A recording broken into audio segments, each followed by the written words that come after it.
Hello and welcome along to another Sports Corner Watch-Along Live. We are back once again for the start of our Bundesliga Weekender. A weekend full of Bundesliga action is coming your way. We've got big matches to come up.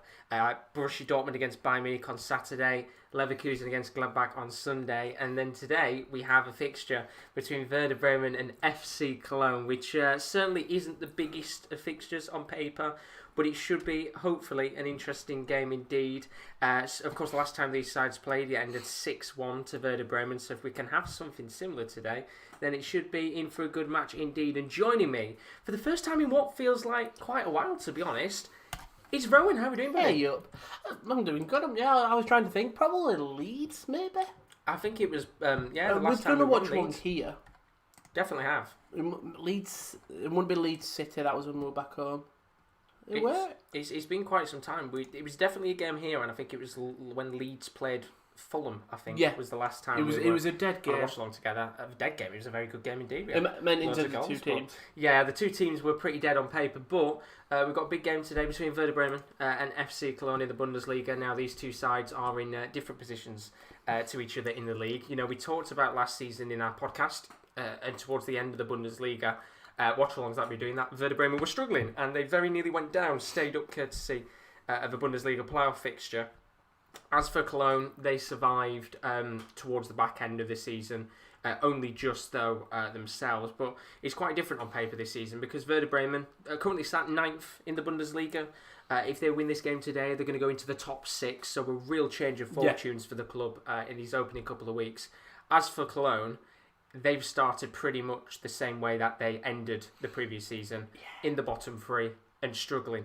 Before we go through teams and lineups, because this game does kick off in just under 10 minutes' time, who do you think is going to win this match based off stats and just things in general? It's Werder Bremen, innit? I mean, we've just got to hear it. Last time Bremen played Cologne, it was finished 6-1. Did indeed, 6-1.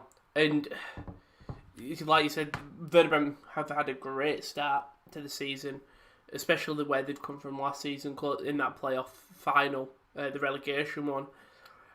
The problem is, you look at both teams, they don't scream danger, but you never know. I think it's Werder Bremen's game to win.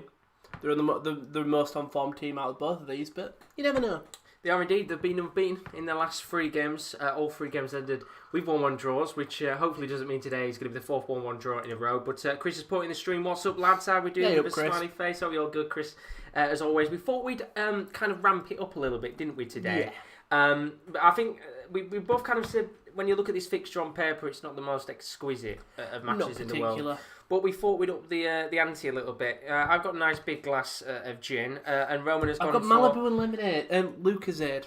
Interesting mix, and of course every time they score we're going to have a drink. Of course we'll probably just drink as we go along, and we'll see what happens tonight, and it'll be a little bit more of a different watch along than we usually do. We're not necessarily going to be going as heavy-handed, stats based, not as thing.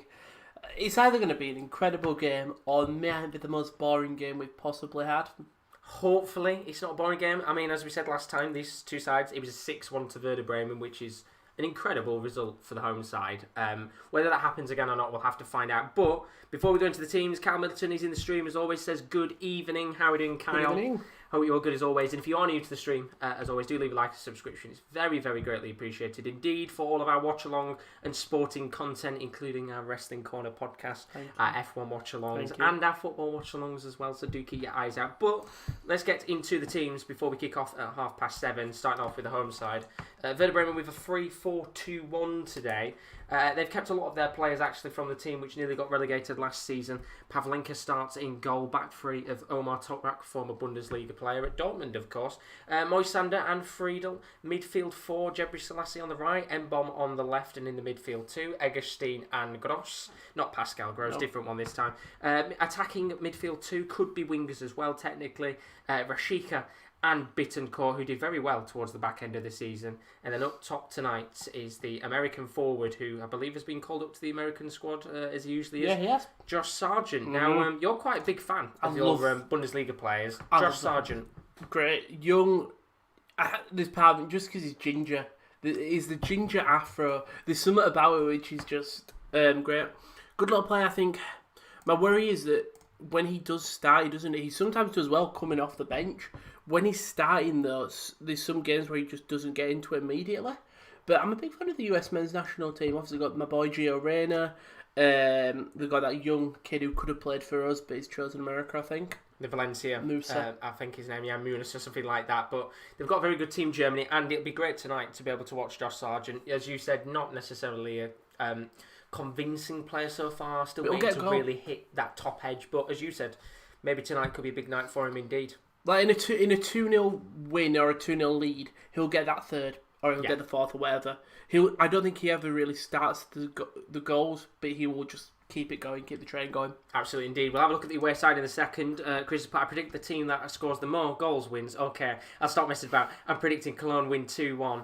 Chris put Josh with his cup of tea or coffee, a suitable drink for winter. He's not actually. It's definitely a cup of tea. He's definitely a cup of tea. I mean, if I could put it towards the camera without pouring, I'm not even going to try. I think I'll just pour it all over. But it's actually pink gin. It just looks like water. You can't see because it just looks like water, but it's actually pink gin. We're going for it, aren't we, today with this game? It's going to be such a boring game, so why not just start necking? Get down with the alcohol, isn't it? Well, I mean, hopefully it's a good game. I mean, we've seen some interesting Bundesliga matches. I think the last one me and KL did was a really good Bundesliga game. Leipzig. But let's have a look at the away. Actually, it wasn't a really good game, was it? I don't know. I didn't watch it. I just kind of recalled it in the back of my head. It was really poor for like an hour. Yeah. It was a 1-0 Gladbach. I think the first half was awful to go through, and hopefully it's not the same. But this is the away side tonight at FC Koln. Changed team, of course, from the past. You'll remember them of the last couple of years being in European football. Played Arsenal a couple of years ago in the Europa League. They're going with 4-1-4-1 tonight. Ever present at Cologne is Timo Horn. He stays in goal, back four of Katabac, Chisos, Bornau and Wolf. Defensive midfield 1 of Ozcan. Attacking midfield 4 of Jacobs on the right, Liminos on the left, Draxler and Andre Duda. You will recognise him, of course, for his time at Norwich. And then up top is Sebastian Andersson, former player in the Bundesliga of, I can't remember which, Union Berlin it was. Union Berlin. How crucial do you think Andersson will be? Because we know... What's his stats for this season? Sorry, I didn't want to... Have a quick look for his stats. We know, obviously, Andersson, for his time at Union Berlin, he was fantastic last season. Did really well to keep the side up in the Bundesliga. He's moved to Cologne, who, of course, lost John Cordoba, who was their ever-present player. He left, moved on to Hertha Berlin, of course. Just how crucial do you think Sebastian Andersson could be to keeping this Cologne side up? You look at the Cologne team; they don't have that striker that really screams goals. Sebastian Andersson this season, 6 games, 2 goals, 1 assist, and I'm just trying to load up the teams. But yeah, he's going to be the main focal man. They've signed him from Union. He actually had a really good season last year for them, and for him, I think it's just to really hit a steady form for, because he's not on the big side. He's not in a huge big side where he's going to be that main man, but he's the main man at a lower team where he needs to be getting 12 goals plus this season. If he gets that, I think Cologne should be safe. Should be. The is all about Bundesliga is you can normally guess your top 5. Yeah, it's that relegation where it really does flitter. It does indeed. We've seen over the last couple of seasons teams coming and going across the league. I remember there was a season where Wolfsburg, they finished second in the league, and then the next season finished in the relegation playoffs. Yeah. It's such a special league in terms of how teams can go from one season being up there at the top to the next season being towards the bottom end of the league. But just a quick look at the bench as well. Haven't got the bench actually up to available to see, but Werder Bremen tonight on their bench, a couple of recognisable players includes Tahiv Chong, who's on loan from Manchester United, of course, has got a couple of goals since he's joined. Saka, who scored in the end of the fixture last year. Yep, he did indeed. And then there's a couple of other players as well. Kevin Mochvold, who's a recognisable German midfielder, been there for a couple of years now. They're the most is that from Freiburg? I think, no, Austria. No. Different one there. And then for Cologne, on their bench, they've got a few recognisable players. Jorge Mere, Spanish centre-back, he could come on at some point. Shaqiri, who's the Tunisian midfielder. Rekbajai, who's the... I think he is... Kosovan, that's the one. Kosovan midfielder. And then Ron Robert-Zieler on the bench as well. They don't... Again, we think how Anderson's going to be that main man. They don't have a striker. And at least you look at Werder Bremen, they've got a Saka who could come on. Whereas... Cologne don't scream good second sub striker. No, I think that's that's the problem. You can tell with these sides kind of the teams that will struggle and the teams that will do well purely based on the fact that look at the teams in the middle of the pack. For example, take a for Berlin, who've got a striker that can come off the bench. They have someone like a Luca Bacchio who can come on, and then they have on the bench somebody like a John Cordoba. Teams like Cologne don't have that. No. They don't have that extra player they can bring on. And Werder Bremen, usually, they'd have someone like Fulkrug who can come on, make a difference. Where is he? Is he injured? I think he's injured currently, Fulkrug. which is a real shame for them. But, I like the joke there. But squeeze that one in while you could. They've got a few players missing right now, but I think eventually they might be able to hopefully get someone like Fulkrug back. I thought you said, what, the Fulkrug? I thought you said what the Fulkrug there. I thought you squeezed a joke. It's already getting to you. I know, unbelievable. You look at Cologne's. We've got to look at the past 4 fixtures. Cologne narrowly lost to Bayern 2-1 last week. Drexler got a late one on. Only a 2-1 loss though to the best side in Germany. 1-0 with Stuttgart, 1-0 with Frankfurt, and then a 3-1 loss to Cologne. Whereas for Werder Bremen, their past 4 fixtures, it was a 1-0 draw with Frankfurt, a 1-0 draw with Hoffenheim, a 1-0 draw with Freiburg, and then a 4-1 win against FC St. Pauli. So, there's a mistake at the back here, and it already could be 1-0, and it's a good save from the keeper, and it was a long ball from Cologne. It was from Werder Bremen, actually, sorry, trying to get it towards Bittencourt. Goalkeeper had to come out, and Bittencourt nearly put it into the back of the net, and, we very nearly had a similar situation to what we had yesterday, where a goal was scored in the first minute. I fell in love with Bittencourt. Do you know, when we were in the peak of our lockdown and we were doing the Bundesliga with First League? So I think we did Bundesliga goal shows every week, didn't we? We did indeed. When I watched Werder Bremen, Bittencourt was just everywhere. But not bad indeed. Just look at the chat right now. Of course, if you've got any questions, do send them in the chat throughout the show. It doesn't have to be about tonight's game. It could be about football or sports in general. As Rowan slowly dies, hopefully he's okay. Rowan is nearly dead after a minute and a half. But just look at the chat right now. Carl saying, do you think any other team can win trophies in Germany, or will Bayern dominate again? What do you think, Rowan? I think Bayern have looked shakier than they did last year. You look at the Shakhtar. Was it Shakhtar? No. Who did they only narrowly beat? Moscow. And Salzburg. And then you look... Well, Salzburg finished 6-2, but it was a late on. And in the league, they've had losses, but so have Dortmund. You only would think that Dortmund were the only side, but Leipzig, another side who were second. Yeah, indeed. But obviously they lost. I think this season it's going to be close. I think Bayern who haven't really rid the momentum they should have the Champions League win. I think they should still be unbeaten in the Bundesliga. But I think it's Bayern's season again, unfortunately. Yeah, I think Bayern's dominance will continue. As much as we've said in the past about other teams maybe coming on and fighting for it, I think at the end of the day, Bayern are just too big of a side. And, a lot of the teams around them will drop points at some point in the season. And I think you can only drop points in this league, I think, maybe 2 or 3 times tops before Bayern just run away with it. And I think teams have already started dropping points here and there. Dortmund have dropped points, Leipzig have dropped points. That I think this Bayern side is just absolutely formidable right now, and they'll continue to steamroll German football. It's the one thing with German, the top 3, Dortmund, Leipzig, thing. Leipzig and Dortmund are a selling club. They bring up youth and they do very well, and then they'll offload him. Sancho's going to be the next biggest one. He's looking to leave possibly in January. Then you've got your youngsters, More, Reina. And I'm going to say Mo Dahoud. I don't think he's super young now, but he's still young to the Dortmund side. I don't think Dahoud would leave, but I think Reina will leave. He's still only 17. More had a good couple of minutes midweek. He's a good young little thing. And is this Werder Bremen getting a cheeky little free kick? Yeah, they've had 2 or 3 free kicks early on here. We had one a moment ago, which was a foul on Bittencourt. This time a foul on Rashica. First game he's played this season. In the Werder Bremen shirt, was linked with a move away, of course, to it was close that as well, Leipzig. weren't it, the move? Very close. He was linked to Leipzig and Aston Villa as well, who both wanted him. And they've started the better of the 2 sides here in this first 3 minutes. I'm so glad he's still in the job, the Werder Bremen manager. Florian Korvald. There's something about him. Very young as well. He feels like a proper southern, alright, Gavner. He looks like the guy from Apprentice from last year, and I think that's why I like him. And for those who watch The Apprentice, you might be able to kind of recognise facial-wise who he could look like. But there's a chance here. A ball lofted into the box.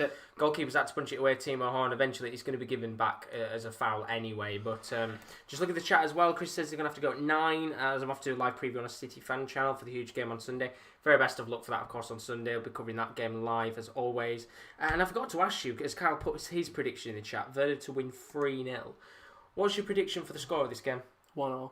1-0. You look at Werder's past fixtures, it's been 1-0 3 games in a row. And the big win was against St. Pauli. But they have to break the duct. They do. I mean, coming forward now, Milot Rashika plays the ball through to Josh Sargent, takes a touch and he scuffs it. And it comes back to what you said earlier about how he's not consistent enough yet to be the type of player to not necessarily lead the front line, but be the man to rely on. And it's a big chance missed there for the home side. If that was Osako, I think he puts it away. And that's just because he's played a lot more. Sargent is just a kid who needs playing time. That's allowed.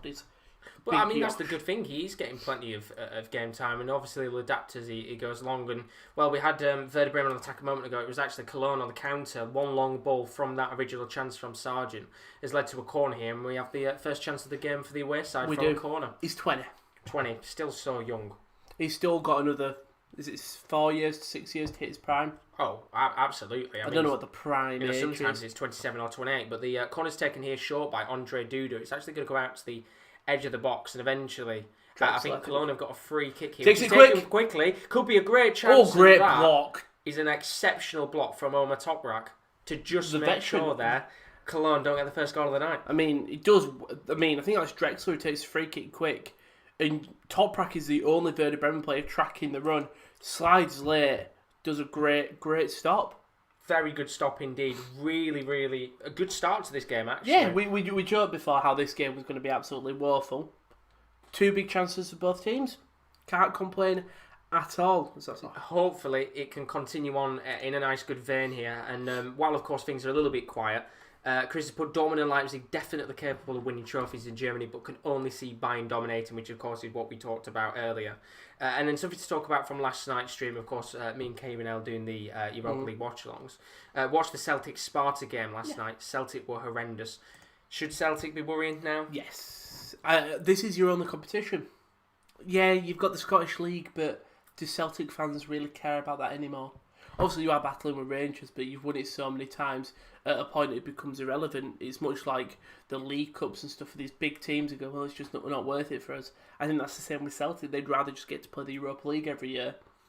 Yeah. I think this season was crucial for them to win the league because it would have made it 10 in a row. Yeah. Which is why I think there's a lot of fans desperate for them to just be able to say that, you know, they've had the title for 10 years. But I think, as you said, it gets to a point where you don't just want to be challenging for trophies. But there's a chance here for Cologne. It's just inside the box. It's hit on the volley, but blocked and out of play for a throw-in, I believe. By Mbom. Good start, though, to this game. But, great start. Yeah, we're on about... just about Celtic, I think it's more of a fact that, like you said, over time, you know, challenging for the title, and that is good, but you want to be challenging for other things as well. Although I do think it's actually been given as a corner here for... yeah, it came off there, Mbom. So let's find out what happens here. It's going to be Andre Duda who takes it. Of course, we'll look at your comments in a second, as always. And it's going to be taken short. Again. Lofted, well, trying to get him lofted into the box. And it's a good bit of defensive work there from Werder Bremen. And eventually, it is cleared away very, very quickly. If you're a Prague fan, but great night for both Prague teams. Sparta getting a lovely 4-1 win over Celtic. And my boys Slavia winning 3-2. Which is a very good result. Yeah, very good result. I mean, it puts them top of the table, which is huge. And it's all you would have never thought, but the big decider is against Beersheva. I think if they beat Beersheva, they are through. Which is incredible. Maybe. I think if you get about between 9 plus points, you should kind of get to a stage where you're pretty much guaranteed to go through. But you never say never. Just look at the chat as well. Chris has put Gladbach, my favourite team from Bundesliga. I like everything about them. They've got one of the best talented managers out there in Marco Rose and got a brilliant squad too. Which comes on to a question that I'm going to ask you.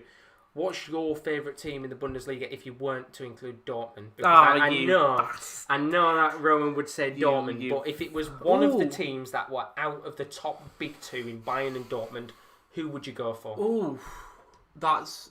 And that's a question for the chat as well. For those of you that are watching, what is your favourite Bundesliga side if you couldn't pick between Bayern and Dortmund? As we have a chance here for Werder Bremen. Ball lofted into the box towards Sargent, but it's cleared away. And now Cologne could have a counter-attack here, although it's not going to lead to anything. Back to Werder Bremen, if anything. Bittencourt, trying to lay a ball to Sargent, cleared away. I don't know. I want to go Leipzig because they've done it the right way. Yeah. As in, Red Bull have put money in, but they've gone from the lower league upwards. But they're challenging Dortmund, and I can't really choose that. If Hamburg were still in the league, I'd choose Hamburg. Yeah, I think Hamburg are an incredibly well-respected side in Germany. I'd probably go... Do I go? I'd go Frankfurt. There's something about them, I don't know what it is. They're a team who are really mediocre, but then can have these seasons where they're finishing 8th to 6th and 8th to 5th and stuff.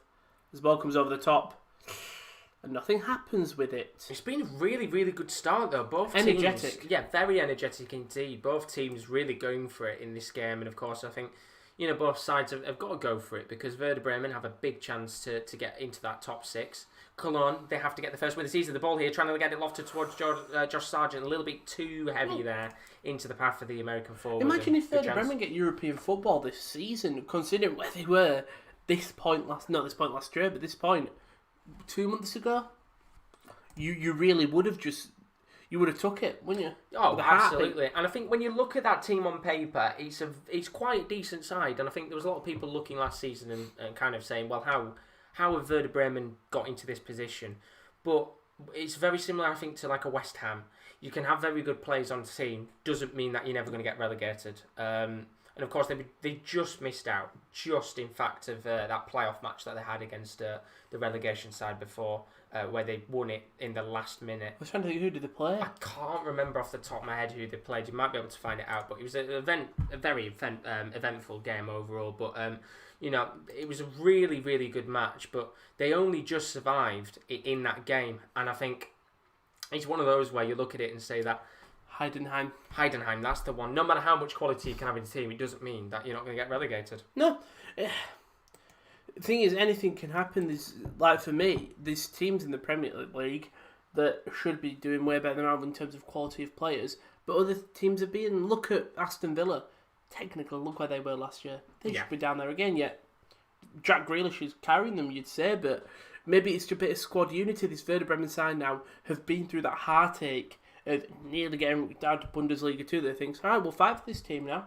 Yeah, and I think the good thing is as well is they've got that squad unity. Not as I said at the start of the show, that nobody has really moved on. There's been very few players. David Klaassen being one of the more notable players that's left, but the likes of Rashika have stayed, Bittencourt stayed, Toprak has stayed.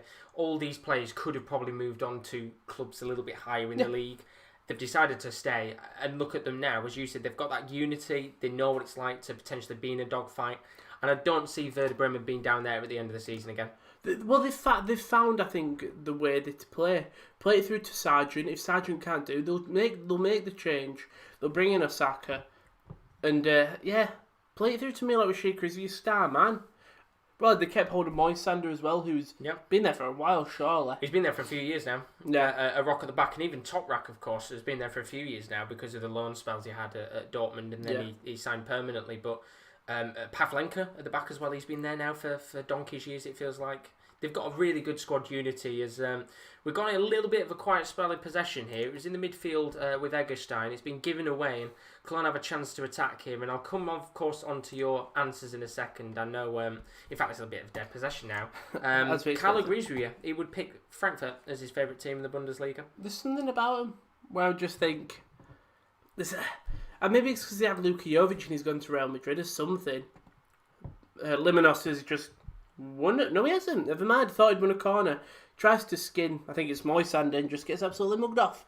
Good bit of defensive work there, and Friedel there just keeping close to Limonos and does very well indeed. But I think Frankfurt are a very good side indeed on the day. Of course, they lost a lot of big players like Jovic and Haller leaving the club and moving on.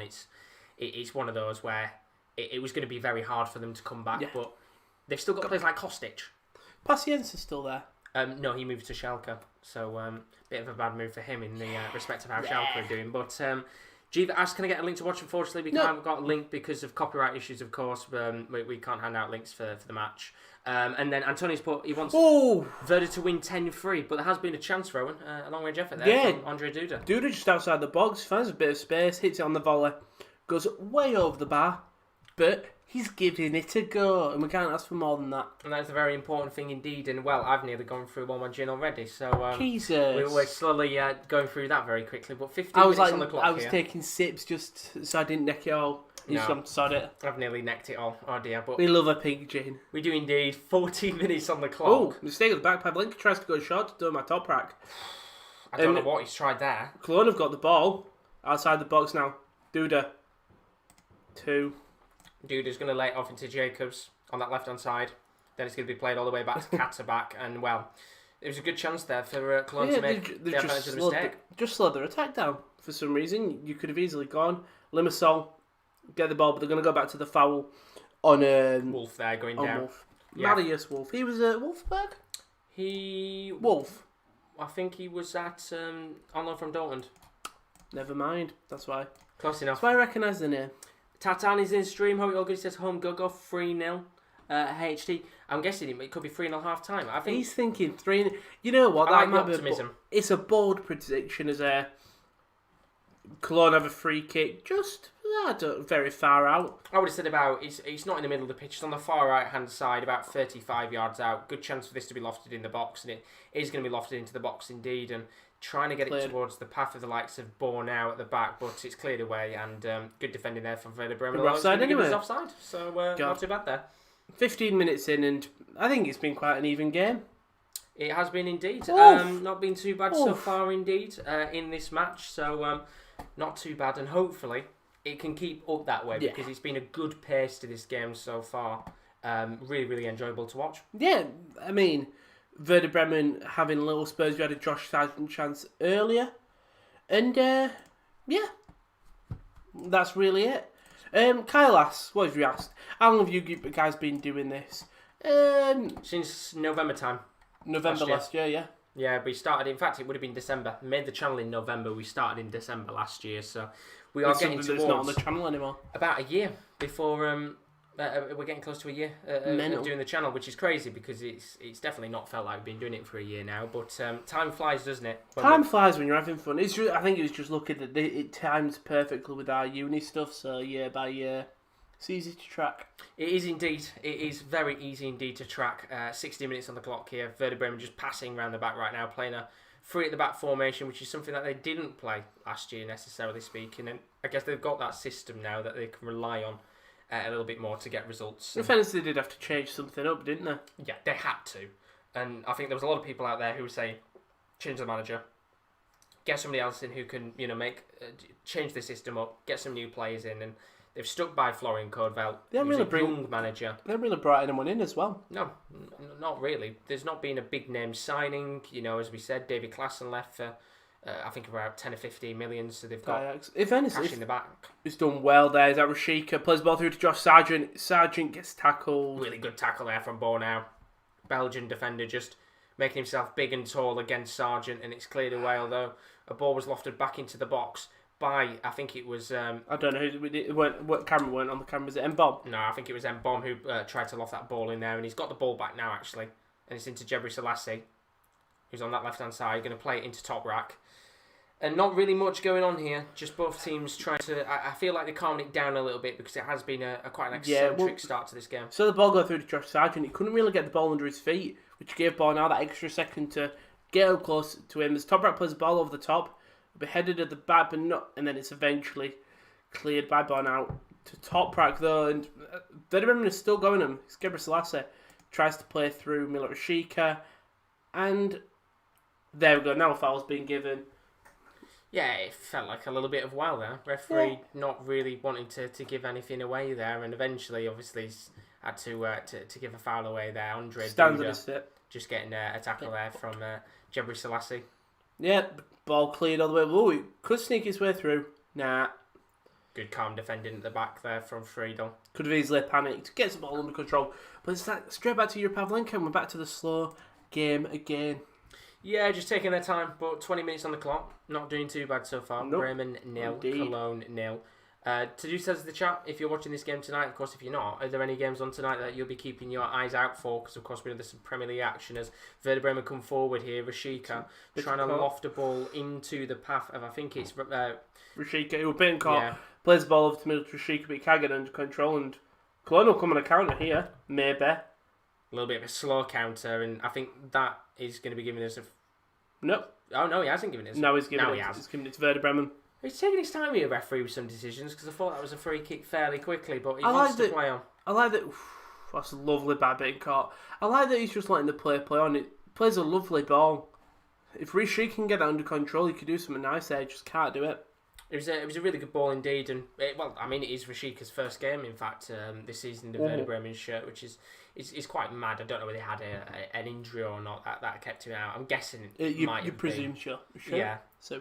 But looking at Carly's but wish you all the best going forward. You're an absolute legend, Carl. God bless you, because you are one of the regulars in here, and we do love the regulars, and we do love everybody that comes into the stream. Of course, thank you so much. But thank you for all the support, because it's very greatly appreciated, and of course we've got lots of watch-alongs to still come on the channel. Well, in fairness, now that we're in lockdown, there's going to be a lot more.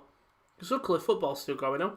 Yeah, thankfully, and we've got lots of sporting content still to come on the channel as Werder Bremen come forward here, and it could be a good chance on this right-hand side. A lot of play being with Jebri Selassie, but not really done much so far to try and get a creative attack going in this game, has he? No, well, obviously, they've tried to play these long balls across. Sargent gets the ball, though, takes a shot outside the box, wins a corner. I think he should have played Milot Rashika there through.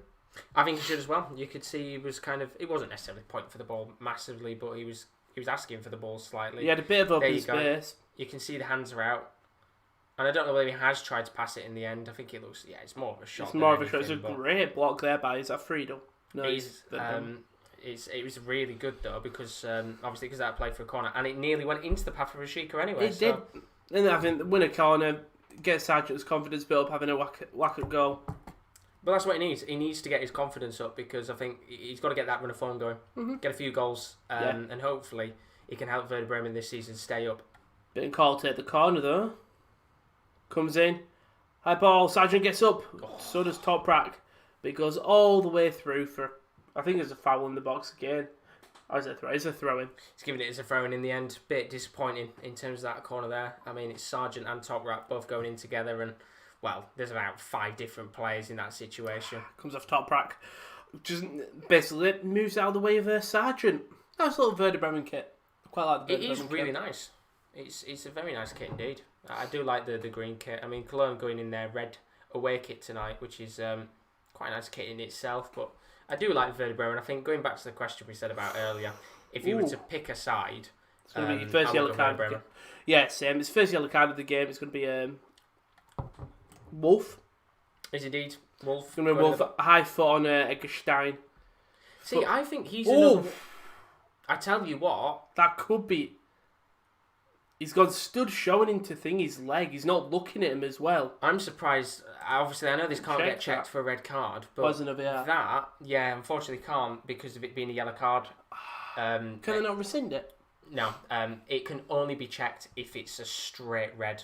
If it's been given as a yellow card, they can't go to VAR in it.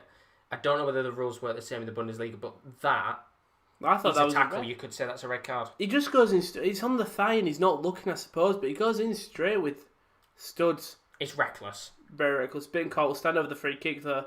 Again, you got to keep your eyes on Toprak Sargent here. Straight into Toprak, goes all the way through, and he goes out for a goal kick. He's had a few chances, hasn't he, Toprak, in these the first couple of minutes from the set pieces. Of course, former Dortmund player back in his day, now in Werder Bremen colours in the green. Well, that is a corner. Yeah, that should be a corner in my opinion, although it's not being given. Also, is it me? I thought they were shining a torch on the centre spot there. No, it's just a really light pitch of grass. That's a strange play. Oh, I don't know what's going on there. It was just a block. Good block by Bob. Very good block indeed. Just trying to get the ball back here quickly. Werder Bremen, of course, we said before, they won their first game 6-1 last season when the break had finished because of coronavirus. And They could have had a few chances already in this game to have maybe one or two. It probably should be 1-0 with all the chances they've had. You had Toprak twice from corners and free kicks. You've had Josh Sargent 2 opportunities, one where he could have scored, one where he could have played through Milot Rashika. Liminos just giving away a free kick there. I know Liminos winning a free kick, the Greek international. He did indeed. Chris has asked in the chat, do you think Bayern Munich will retain the Champions League this season? Oh, it's a tough question. We've had the first 3 match days, so you can sort of get a feel. It's going to be a lot harder for them if you look at how they've played in the group, but they still are so good. But that's the thing. I think it comes back to the game against Salzburg. It's so scary. In fact, I'm going to have to stop for a second because there's a good chance here for Liminos to come forward for Cologne. He's just outside the box. He's going to try and spray a ball into the box. But once again, Friedel at the back has been solid in these first 25 minutes. He's just not let either any of them balls come in, or if it has come in, just stand his ground. He's done well there. He's done very well indeed. Limassol does well. Cheeky step over, tries to pull onto his right to whip it in. But Friedel does get there, and it will be another corner. It's going to be Duda. Will they go short again? I think this time you've just got to punt it into the box. I think they are, because I think Limassol's been covered. Here he is. Yeah, twice now they've had opportunities taking it short, which just haven't worked. But the ball's lofted into the box, and that is a really, really poor corner. There's no one there to get it, although it is going to come back to Cologne here, just a little bit too far out from goal. Yeah, I mean, they're going to ping it all the way to the right. Will that go to anyone? It will go to Duda. I mean, they've done very well to somehow get the ball back, although I think... They call for handball on Sargent, but I think it does hit his chest. As Wolf now blitzes down the wing. Lovely ball in the box. Flicks all the way through. Cleared. And that'll be a free kick in the end. Yeah. It's a shame. Both teams, they've looked hungry in this game so far. Bright sparks from Cologne. Bright sparks. Absolutely. But referee there giving a free kick. Right decision in the end. I mean, it was a good ball from Wolf, but eventually... You can see there with the foul, it's the right decision. But going back to Chris's point with the Champions League, it's so scary because Bayern Munich got 6 against Salzburg, and they weren't convincing. Keeper was sat there for 75 minutes, saying Salzburg could get something, and then they just flicked switch. It was 78th minute. Yeah, and then the 4 goals went in. 4 goals in 10 minutes. I think with Bayern is they've got such good. Not even depth anymore, really. Like before, they had Kingsley Coman and Perisic would often switch out. They don't really have that this year, yet they still look such a scary side. Like you won't want to. I don't want to. If I let's say I was, Saturday, I don't want Dortmund to come up against Bayern because I feel like they'll tear you apart. Yeah. Even if you are an even side, look what they did to Barcelona. But who else is in that thing now? Is in the Champions League? You could convincingly say. That team can 100% beat Bayern. Liverpool maybe, but Liverpool have had an easy running group. And they've got a really poor defence right now because they haven't got Van Dijk. Fabinho, of course, missing as well, but we've got a chance here potentially for Cologne to come forward. That Williams in there. Yeah, they've got Williams at the back, which, let's be real, isn't going to be nowhere near as good as Van Dijk is. And I think or even Fabinho. They're a scary, scary side, and I think they could quite easily retain it. But you can never say never in the Champions League because we're going back to a 2-legged knockout format. Yeah. Anything can happen. Do you like that? I think I think most everyone's in a favoured thing. The only reason I don't is because it brings a bit of intensity to the games. Like Lyon, Manchester City would have, if that was a 2-leg game, people wouldn't have been as dramatic as it was because it was that 1-leg game and Lyon got the win. I guess, in a certain extent, it is a winners take all system, isn't it? But I like at the same time with the 2-leg formats because it's the European nights like the Liverpool at Barcelona and the Spurs at Ajax that you just wouldn't get with the 2 legs because, of course, you just have to do it on the day while it's understandable. Yeah, exactly. Teams can go back. If they've scored a goal, so let's say Liverpool lose to Barcelona 3-1. Second leg, they've got that extra 90 minutes, maybe at their ground to go on and win it. And I think for Bayern Munich, maybe it doesn't do them favours to a certain extent. They'd probably just rather have that 1-legged format where they can just dispatch teams. The thing is, if it was my team, I'd probably be in favour of 2 legs. Yeah. Let's say Ultim ever got there, but let's say Dortmund. If Dortmund were losing 3-0 in the first leg against PSG and they came back and won 4-3, I'd obviously be over the moon. As Josh Sargent now tries to chop it, gets it caught in between his feet. Ball's played to Rashika in the middle. Plays it all the way out wide to... Very unlucky. Very unlucky indeed. And I think Josh Sargent, a couple of times now where he's been on the ball, just doesn't seem to be able to get that right touch. Rashika does, and it's he does well. lovely ball. Really good ball to Mbom, and he just tries to kill it into that top right corner. Mbom could took a touch there because no one. He was unmarked. Borna was coming across, but slowly.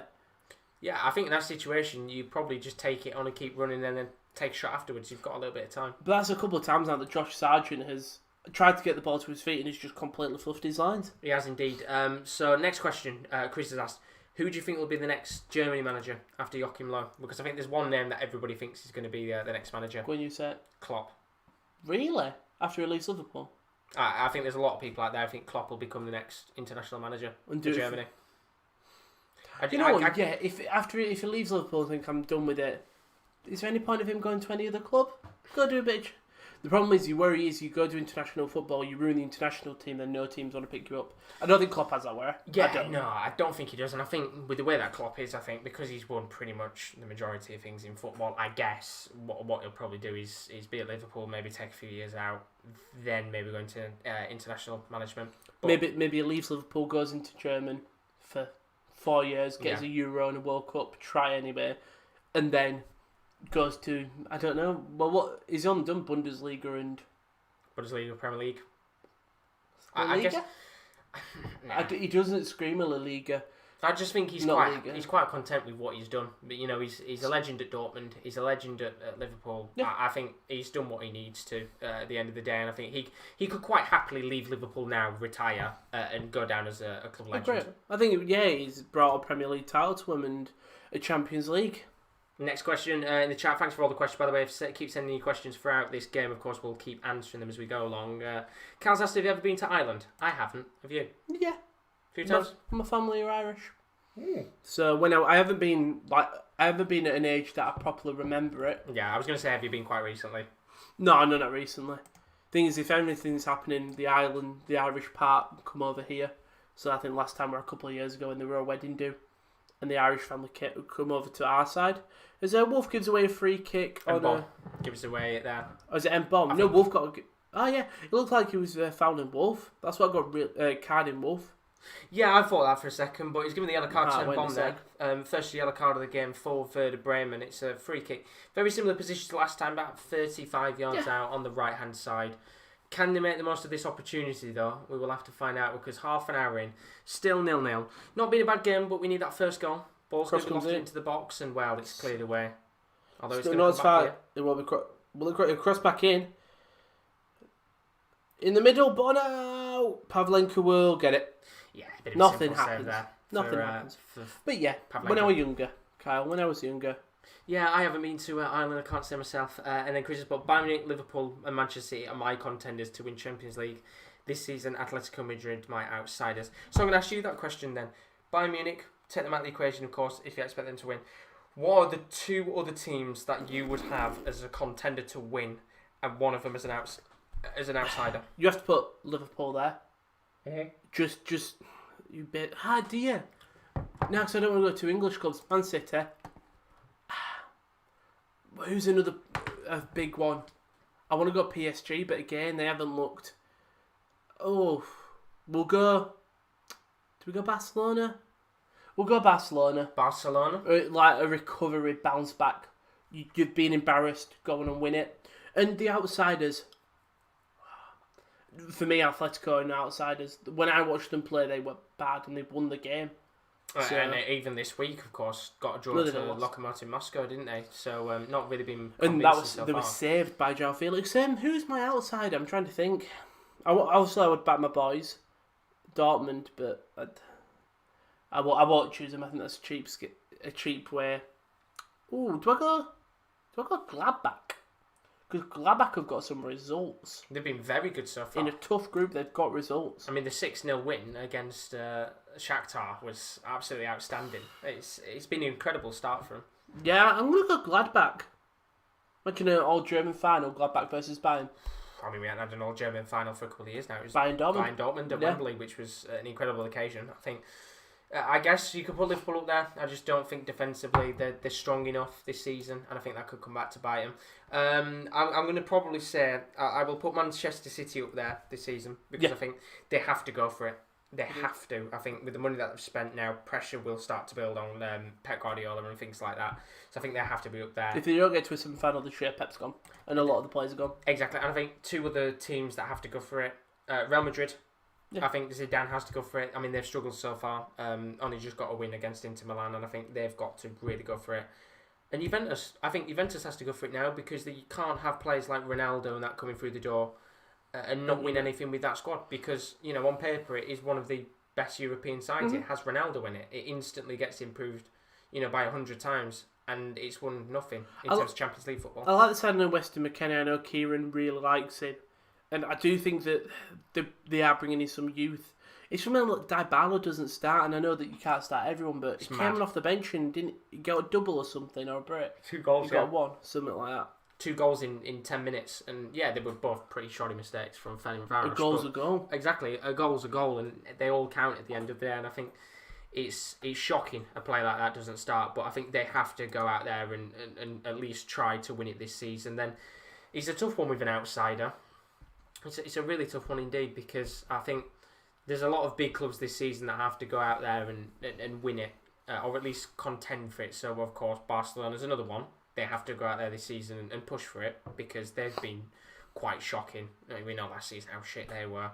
But an outsider for me, I think I'm going to put on that list. I think Atalanta might have another outside shot. Really? I think if they can get through attacking wise, they've got the players to do it. Defensively, they haven't. But the way that they play, apart from that Liverpool game where both teams are very similar. Yeah. What about Lazio?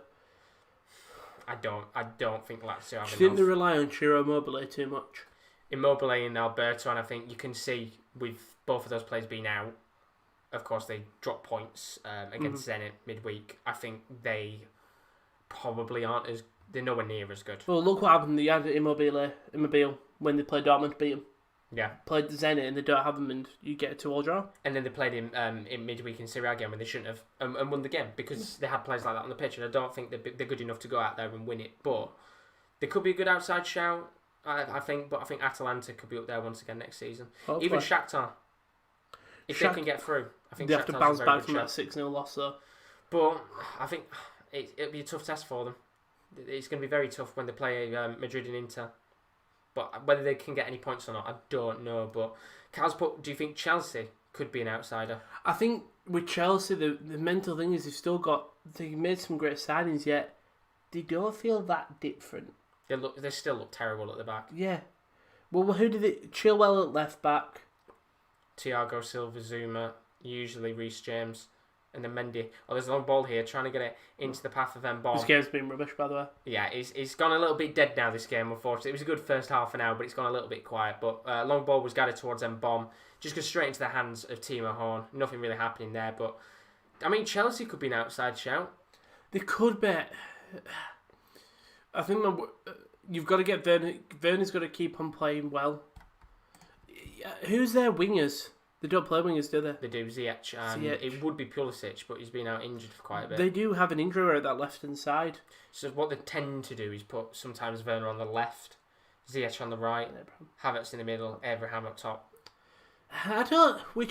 For some reason, Chelsea, at the start of the season, I was so happy with that. Their signings made some great ones. Like, they generally look like a team who were wanting to improve, so they've gone, okay, we'll spend the money that's needed, and we'll do it. And this time I just think they don't look that scary compared to like City or Liverpool. Haven't made any changes really. No, and I think the thing is he's still defensively worrying at the back. I guess now they've got Mendy in. He's kept, I think it's something like 6 clean sheets in 7 games or 6 games, something stupid like that. They have got a bit more of defensive reassurance, but I don't think they're good enough to go out there and win it. I think for them it would have to be score more than the other, because defensively wise they're still very shoddy at the back. Is that the manager's fault? Maybe. You could say. Lampard's not exactly the most tactically advanced manager. He's still learning on the go, but it's a tough one to call with Chelsea, I think. I think if you're trying to challenge for Champions League, you need a manager who has got experience. As a manager, I think Frank had a great career, didn't he? And so that's why I think their midfield is actually quite good in their attack, because Frank will know that. But you need your defence in a game. Defence is the most pivotal part. So when they're not performing, your whole team suffers. And I think that's a problem as well. I think Chelsea has a bit of maybe a mentality issue. Goalkeeper change. We're going to have to find out what's happening here. I think He Timo doesn't Horn's look coming injured. off. He looked unhappy. I don't know what's going on here because Timo Horn looks like he's coming off, and I think now it does look like something's happened to him. You can see kind of the little head nods there, a bit frustration. I don't know whether he's pulled something here in his hand. We'll have to find out, but it looks like we're having an early change here, and Timo Horn is going to come off the pitch, and it's a shame because Werder Bremen's had to make a few good saves, although you've got a good replacement. A very good replacement in Robert Zieler. So not necessarily the worst situation in the world in terms of a change. But yeah, just the first change for us. Timo Horn is unable to continue. He's replaced by Robert Zieler. Apparently he's coming off as well, but strange. But yeah. Bit of a weird one there, but Robert Zieler, not a bad change to bring on in terms of a backup goalkeeper. Oh, yeah, we'll talk about some of the... Like, Chelsea have got a good backup goalkeeper. We'll talk about Chelsea. They've got a good backup goalkeeper. Kepa is a good goalkeeper. Just lacking confidence. Yeah. More than anything. Bayern, Neuer and Nubel. Nubel is young, but he's a good goalkeeper. Let's not talk about Dortmund. But yeah, no... I don't trust hits with my life. No, he's not the best keeper in the world, but it might be an early test here for Robert Zieler as Bremen come forward. It could be a Cologne counter-attacking. You can see Anderson running through the middle, and I kind of hope here that ball by Drexler's laid off to him. He doesn't in the end, and I think that's a bit poor, to be honest, because he should have laid it off at Anderson. Limacel's done well to get it, though. Anderson was practically through if the right ball gets played. Limacel under double pressure, now he can't go back. Does well to win the corner. I think he's given that as a corner indeed, so... he does well. Well, there's a few complaints by Liminos, and I mean, he has had a lot of opportunities on that right-hand side, and you can see that he's closed down in the end, but that should be a corner. I think we'll complain that it weren't a card. Yeah, I think he has had a few little tackles on him, and I think he's just talking to the ref there saying... He's had a good game, Liminos. He's been very good. One of the better players on the pitch there for Cologne. But there's a chance here for them maybe to score from the corner, and with about 4 minutes left before the first half finishes, might be a good chance here to put it in the back of the net. It is indeed, Andre Duda. I thought so. So it's a free kick actually, lofted into the box. It's cleared away in the end by Josh Sargent of all people, and another foul. It's one thing that Sargent is really good for. He might not be able to score in front of the goal, but he can clear the ball from a corner. Defensively wise, he's very good, and Pavlenka takes the goal kick there, and we're down to 4 minutes left of the first half, still 0-0 as it currently stands. Don't think we're going to get much additional time. Also, is it bad of me that I want Zieler to get injured or get a red card? I mean, I love when a goalie substitution happens because it just brings so many opportunities. It's not what you want to wish in this situation, but it would make things interesting. I'm guessing they don't have a... Just trying to have a look at the bench. They've still got Capino. Oh no, that's for Werder Bremen. In terms of a goalkeeper substitution, I don't think they've actually got another goalkeeper on the bench, which means... Which you don't really see anyway. Yeah, exactly. I don't think Thielman one. I don't think he is, but it made things very interesting, wouldn't it, in terms of Zieler going down. Oh, that'd be great. Bring a bit of spice to this game. No? Yeah, there is no goalkeeper on the bench. I mean, you wouldn't expect it anyway, but it's very unlikely. Does well here, by the way, Gabriel Selassie, if he gets... Will he get the free kick? No, I think that's going to go for a goal kick in the end. Is indeed. Whoever that is, he's done well to shear off Selassie there. Very good work indeed. I think it was from Katabach, who just pushed up the pitch there from that left-hand side. And Jebri Selassie now the other one talking to the fourth official, complaining about a few tackles in this game. And it looks like the fourth official's not really having much of it, is he? No, I think they've given it for a throw-in. I think that's what it is. So he threw it back to his goalkeeper at first. What's going on?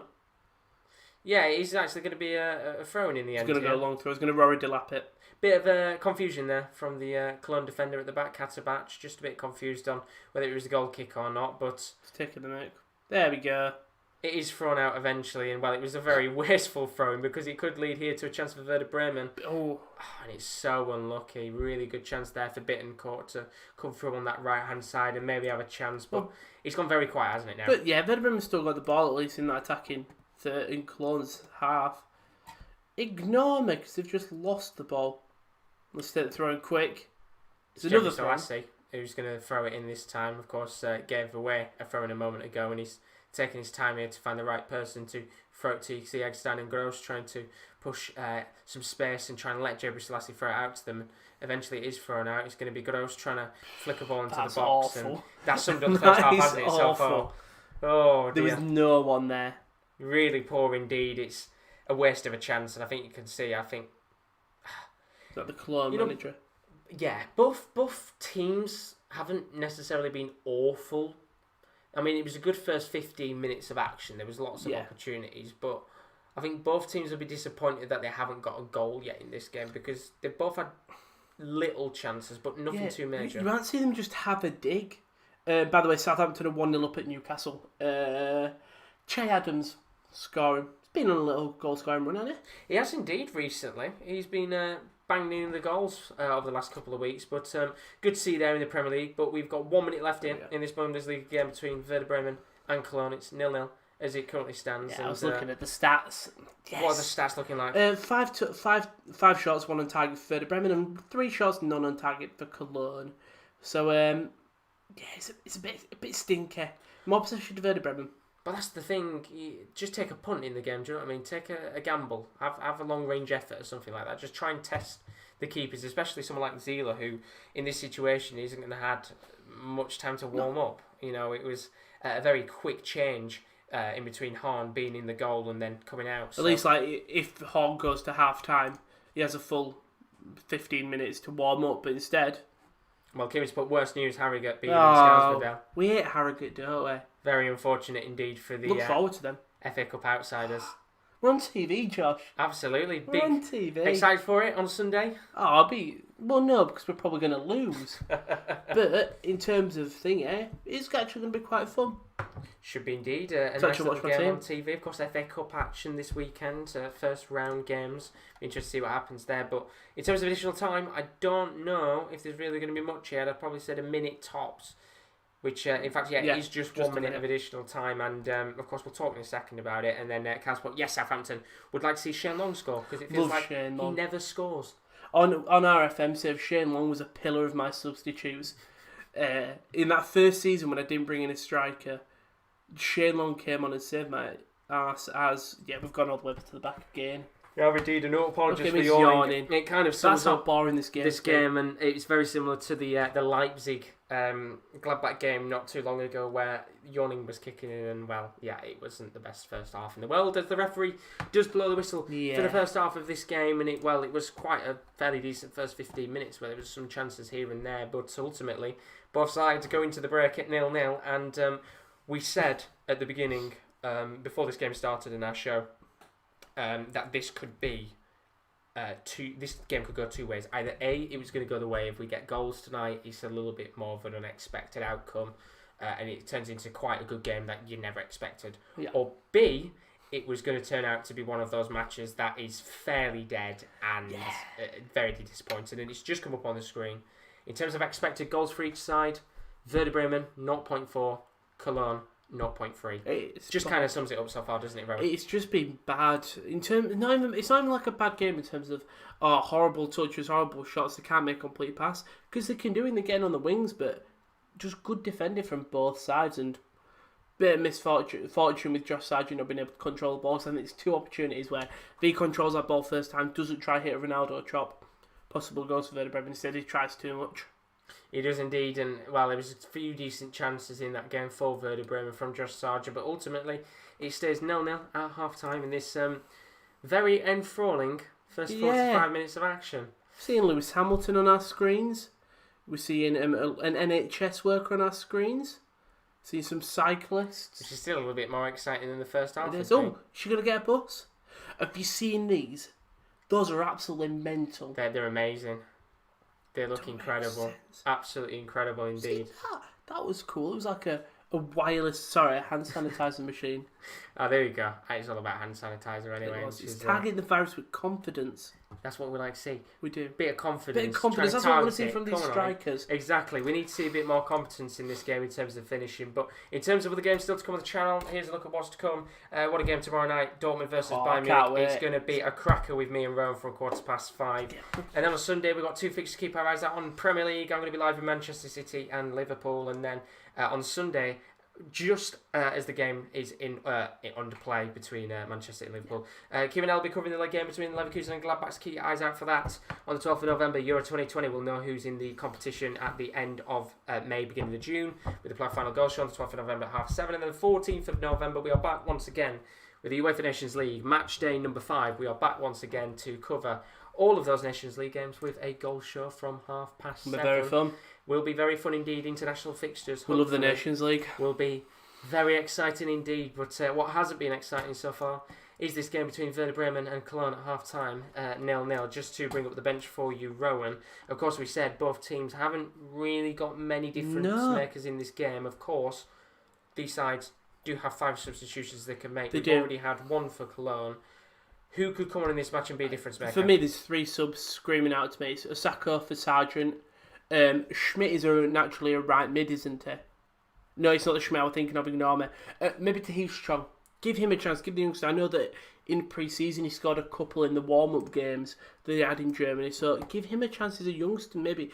And then in terms of the Cologne side, Rekbaj, the centre mid, just to think, Jorge Mer, maybe, I think the problem is the defence has been good. We talked about the start of the game. They don't have them difference makers on the bench. You look at really a lot of teams and they go, okay, so like Dortmund, if Hazard's not playing, it'd be Brandt, vice versa. Even your lower league side, so your Schalkers, they will have someone on the bench, or someone they'll have someone where you go, okay, they can make an impact. Whereas these 2 teams, nothing. Osako's the only one, personally. Yeah, they are both missing a little bit of depth in the sides. Of course, somebody who can come on in the game and make a real difference. And ultimately, you can kind of see that the teams around them in the league or a little bit above, as I said, the likes of Hertha Berlin, they've got somebody who can come on in a game and make a difference off the bench. The likes of Luca Bacchio and Cordoba and Piatek, they've got those strikers. Of course, Cologne don't have those strikers, unfortunately. And just looking at how the table looks right now in terms of how this game affects things, Cologne stays into 16th on 3 points, of course, still waiting for the first win of the season. Werder Bremen, they push up into 7th with a point. Of course, remember that if they do win tonight, they'll go into the top 6, of course. Won't be enough. In fact, they'll go into 5th if they win their game, which means they would go into that Europa League spot. They have to go out there and win it, don't they, Werder Bremen tonight? They do, and for now, doesn't look like none of these teams are going to win. Looks like a 0-0. It does indeed. It's been a very disappointing first 45 minutes of action, but hopefully we can see a little bit more action soon. Yeah. Hopefully some goals. But to just very quickly talk about, as we said, tomorrow, our next live game on the channel is a cracker. It's such a good game. Me and Rowan are going to be covering it.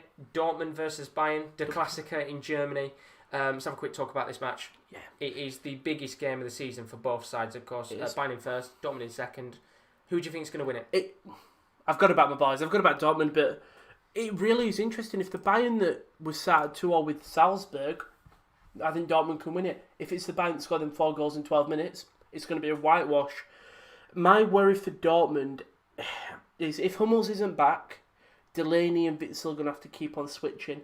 And that worked well again during midweek. Will they be able to do it again? I think that's one issue. They had points where the game started off with Delaney at centre-back, but there were points where he just drifted, because he's a naturally CDM as centre-mid, he just drifted into centre-mid, and they'd play 3 at the back, so Witsel will come in eventually. I think they made a change like 23 minutes in of Witsel stay at centre-back. Yeah. And once they iron them out, it's fine.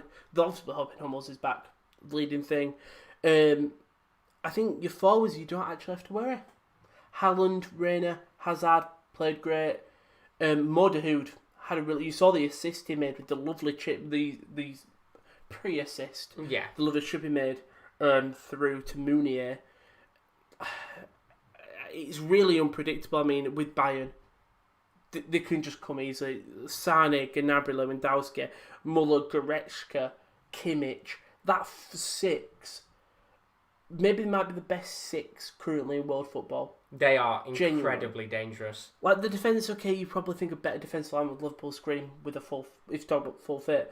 But that 6 of Sane and Gnabry, 2 of the best wingers currently in the world. Lewandowski, the best striker currently. Muller, an assist machine. Goretzka, just an absolute beast, and same with Kimmich. it scares me. It's a very scary team indeed, and of course the last time these two sides faced off this season was in the Super Cup, which Bayern battered Dortmund, to put it nicely. In the previous game before that, in the Bundesliga itself, Bayern won courtesy of a Kimmich stunner. It was a really, really good Kimmich goal in that first De Klassiker that was in lockdown. And of course, Bayern Munich away from home haven't been convincing these last few weeks, as you said, against Lokomotiv. They struggled, only just got away against Salzburg. They did batter them in the end, but ultimately took them 70-75 minutes to wake up. It's going to be a tough test, and it's an incredibly tough test for Dortmund because they have to go out and win this game to keep up that pace with Bayern, or else we could start to see the away side running away with things. Yeah, but they're both coming off good results. 6-2 for Bayern, 3-0 for Dortmund, obviously. And quite similar opponents playing Club Brugge and Salzburg. You'd say they're quite even. And that's a positive that you could take. You've scored goals. Bayern conceded a few. Dortmund didn't. But it's just Bayern, innit? It's just Bayern. They're a relentless side. That's the scary thing. We used to talk about the podcast so much is the Bayern clubs and the bringing up clubs. Bayern are a Bayern club as of now. They do bring up a couple of youngsters. Kimmich is the one that screams it massively. Where Dortmund are completely opposite. They bring up youngsters and they will offload them. Sancho, Reina. They brought in Rainier as well. Do you know, the youngster who might be moving back in January because apparently Real Madrid are not happy with him. Jude Bellingham. But yeah, that's why. Look at him. They're just a bunch of hard bastards. They've got that's the thing. Now they've got the likes of Leroy Sané as well. Of course, another man that we've not even said a word about today, Lewandowski, he's in the form of his life, and I think 9 goals. That is the biggest game of the season. Biggest game of the season. Biggest game of tomorrow in terms of any match that's going on across European football. It's a mammoth fixture. For Bayern, it's not even a worry because I think they can sort of take comfort and know that Dortmund, Leipzig, Gladbach, Leverkusen are a team that can drop points to any other team in the league, whereas Bayern go, we're not going to drop points to them, or them, or them, or them. And that's one that Bayern can take comfort in, so they can go out very comfortably and easy, where I think it'd be nervous for Dortmund because these games for your top 4 mean everything playing Bayern, because you can knock Bayern out of the thing that's how many 12 points. That's 12 points. That's 24 points you could take off them, right? If you beat them. Oh, what, over the season? Yeah. 12. 4 times 3, and then you play them repeat. Yeah. So it'd be 6 points. Yeah, but overall it's 24 points, right? Hold up, we're doing the maths. I'm guessing you're saying, of course, in terms of the top 4. Yeah, no. So let's say Leipzig, Dortmund, Gladbach, and Leverkusen. I get what you mean now. I thought you meant just Dortmund, which is why I got confused. No. Sorry, I meant the 4 challenges. Yeah. And that's the thing. It's a massive. You have me worried there. I got worried there because I thought I was going for 24 points, taking him off. But I was like, surely I thought I was going insane when you were going 6 or 12. But no. In the end, it's massive because I think the thing with Dortmund we've seen over the last couple of years is specifically. They do tend to pick up points against the top sides, but bottle it against the smaller teams. We saw last season, I can't remember which team they played, but they were 3-0 down to one of the sides in the league. And they Wolfsburg? No, it was one of the smaller teams. They only just clawed it back 3-3. Paderborn, that's the one. It was when Paderborn were embarrassing them. And it's one of those where it's the scary thing for Bayern Munich is it's these types of games where even if they were to lose to Dortmund, they'll just go, right, we'll not worry about it. Let's go into the next game. And, they'll steamroll the smaller teams. I think the only rare times we've ever seen Bayern Munich lose is, of course, Hoffenheim this season, which, let's be respectable, Hoffenheim are a fairly big side in the league. And they've doing all right this season as well. Exactly. And usually against the smaller teams, they do go out there, especially over the last couple of years, and they go out and demolish them. Dortmund, on the other hand, get the results against the big teams, struggle against the lower-end teams, the teams that have come up with new systems and tactics and players that they might not have faced for a couple of years. That's their problem. That match specifically tomorrow is a massive opportunity for them to put a marker down and say, we're not here to be fucked about, we're here to go out there and try and win this. It's putting your flag down on the moon. If anything, this is our land, we'll do it. Well, let's have a look at the chat, see what you guys have been saying. Rich, the best team in the world. All right, lads, as the Jay Sean song goes, I decided to recreate it by saying Celtic going down, down, down, down. You love to see it. Do you know the song? I do indeed. There we go, I'm about to say down, down, down, down, down. Down. And we'll stop there because we're too close to the original. Yeah, we don't want to get a copyright strike, do we? From Jay Sean. No, I mean, it'd be an honour to get a copyright strike from the man himself. It'd be an honour. Yeah, just like you're going through your emails. Oh my God, Jay Sean has copyright striked us. We absolutely mental. I tell you what, Rangers are the best team while in the world. While you're in the stream, what do you think of last night's result? Are you happy or are you sad with the game? I thought you were going to ask about the Celtic result because I think I know what the answer is going to be. Well, we already know what the answer is going to be, but do tell us what are your thoughts on that game yesterday? Because I know there'll be a lot of Rangers fans out there that'll be a little bit disappointed that they dropped points in the end in that game. But back to this match for now, of course. Werder Bremen and FC Koln. As it currently stands, 0-0. If you are joining us for the second half, welcome along to the stream. If you are new, as always, do leave a like and a subscription. We are very slowly edging towards 1,700 subscribers. So close, thank you very much. Very, very close indeed, and hopefully, if you are new, you can try and get us to that subscriber mark. But for now, of course, as we said, Werder Bremen 0, Cologne 0. It has been a very dull affair that has required us to get out the alcohol to keep us going because it has. We've already drunk through ours. Yeah, that we've already gone through ours. That's empty. There's nothing left in the Malibu, and there's nothing left in my cup. It has been. Do you know what? The first 15 minutes was all right. Yeah, it was quite. There were chances. Interesting. It was entertaining, but since then, it has died down a little bit. You know what game's bad when we've talked 25 minutes about the Champions League and we haven't even cut down to the game. Yeah, it's been a little bit quiet, which is a shame. But hopefully the second half can be a little bit better. You know, maybe a few more opportunities, a few changes might help out this game a little bit. But Chris has put, what a song, Man United going down, down, down. I can't sing it. Copyright strike, we'll get in a second. And then Carl's put, Leicester Fresh Braga. Thought it would have been closer. The part I thought Braga I thought Leicester were going to win it maybe 2-1, 3-1, even 3-2. Didn't think that how easy it was. Yeah, it was quite a good result, to be honest, because I think both teams have been in quite good form. I think Braga's been on big form recently in Portugal. Of course, we know Leicester this season have been doing really, really well. Very similar start to what they had last season. But to win 4-0 and to not even have the likes of Vardy playing is quite scary, to be honest. And of course, they've had such a good season so far. The natural power. It is indeed, with his 2 goals, absolutely firing for Leicester last night. But we'll be going back into the game in a second. We're the best team in the world says, I'm disappointed we didn't win as we had 3-1 lead. At least Celtic continue losing. You're loving it, aren't you, Rangers are the best team in the world. You're absolutely, you're rubbing your hands together. Do you think it's one of the best rivalries in football? Oh, by a country mile. I think, in my opinion, it's probably top 2. Top. I was trying to think there might be like an Argentinian one you don't see enough. For me, not putting them in an order, Celtic, Rangers, probably Fenerbahce, Galatasaray, Galatasaray, Besiktas. They hate each other. They can't stand each other. I think, and then Boca Juniors, River Plate. That's what I'm trying to think there. But then there's like a really nice one. There's the Sydney Derby, and that's literally from a Western City. I haven't even checked on Western Sydney Wanderers City. I'm too scared. Mitchell Duke's not there. I'm scared. But like, that Sydney Derby, when they've got crowds, you know the Australians are a bit rowdy. Yeah. It's a really nice atmosphere for a rivalry in terms of it is that aggressive passionate, but it's the Australian one. Which is alright, but when you compare it to the likes of the Old Firm derby and derbies in Turkey, they're out to basically fight each other in the streets and kill each other. It's mad, but it's beautiful. As sad as it is to say, it's beautiful to watch because likes of the Fenerbahce Galatasaray derbies, they're just nutty. The players are out there to get red cards. Obviously they want to win the game and things like that. But like Old Firm derbies, how many times have we talked about red cards and just meaty tackles? You know how much it means to the Scottish players as well. The Scottish players know that like this is the be all and end all. You could finish the season 7th.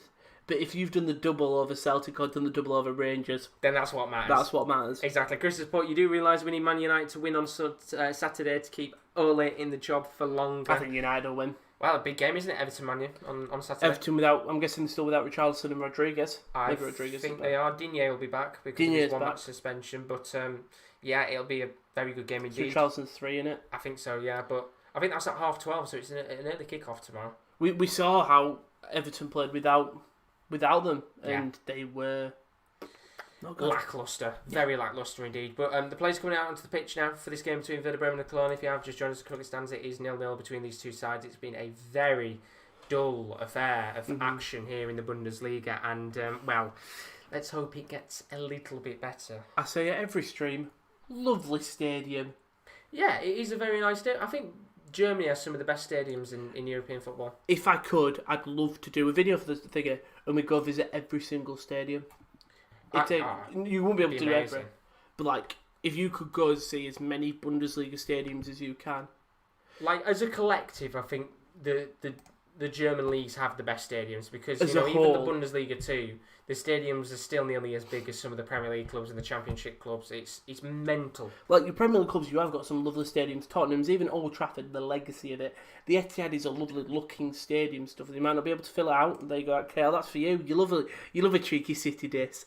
But then you've got your lower teams there, like Aston Villa. It's not that much. Goodison Park isn't an amazing stadium. I know they're getting that new one very soon as the game is underway.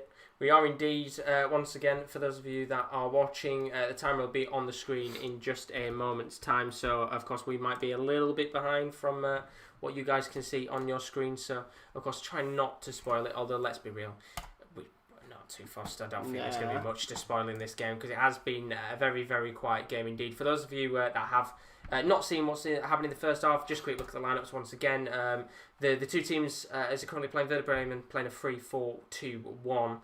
Pavlenka in goal, top right Moisander Friedel at the back, midfield for Jebuselas on the right, Mbom on the left, Eggstein across in the middle.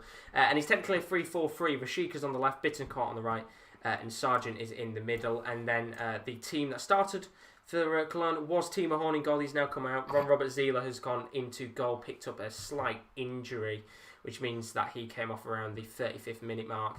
Katabac, Sisos, Voinau and Wolves at the back. Oskan as the defensive midfield one. Attacking midfield forward, Jacobs, Drexler, Duda, Luminios and Anderson up top as we have our first free kick of the second half to Werder Bremen. Yeah, Bittencourt wins it. Just a rash challenge. Cross comes in from Bittencourt. It's cleared. Not as far. Will Sargent get to it on the wing? He won't. That's lovely there from... Is that Limassol again? I think it is. He's done really well tonight, and they're trying to hit on the break here, and somehow they've been able to come forward. Although Anderson has been wiped out, the referee is going to give a free kick, which is quite an obvious decision there. Yeah. And then just looking at the chats, Chris has put, so United can continue their relegation battle. Fingers crossed. If Kieran D's in the chat, he'll probably want to look at the way of that one. Moisander absolutely bodies Anderson there. Yeah. That's an NFL hit. It's an NFL hit indeed. Yeah, bright start from both teams actually. Werder Bremen winning the free kick, then Cologne nearly having a very dangerous attack. Well, hopefully it can kind of go a similar way to what it did in that first half. As I said, we had 15 minutes of good, solid action where both teams were end to end, and it kind of felt like it was the end of the game rather than the start. And if they can kind of get back to that pace and both try and counter attack each other, then we're in for a good 45 minutes. But I feel like we're probably going to have a bit of a slower paced game, which is a shame. I mean, we said it's going to either 0-0 or 1-1 or 7-3, and it's looking more and more likely it's going to be that boring draw. Yeah, I don't think we're going to get the 7-3 that we might have predicted in this situation. But as it currently stands, Werder Bremen just coming past the halfway line here, not really doing a great deal with the ball, and hopefully we can have a few more chances too. And as we said in the first half, do put in your questions in terms of football stuff in the chat. It doesn't have to be about this game, it can be about anything in football. We'd love to have a few talking points throughout this match. It'll keep us certainly busy indeed. We've especially how that first 45 minutes of action was. But any questions, any thoughts, any score predictions and things like that for the weekend, then chuck them into the chat. It's always very greatly appreciated. But that United Everton game's going to be fun. It should be. Should be. Should be an interesting one. As I said, Everton didn't look convincing, did they, without their players, the likes of Richarlison and James as well.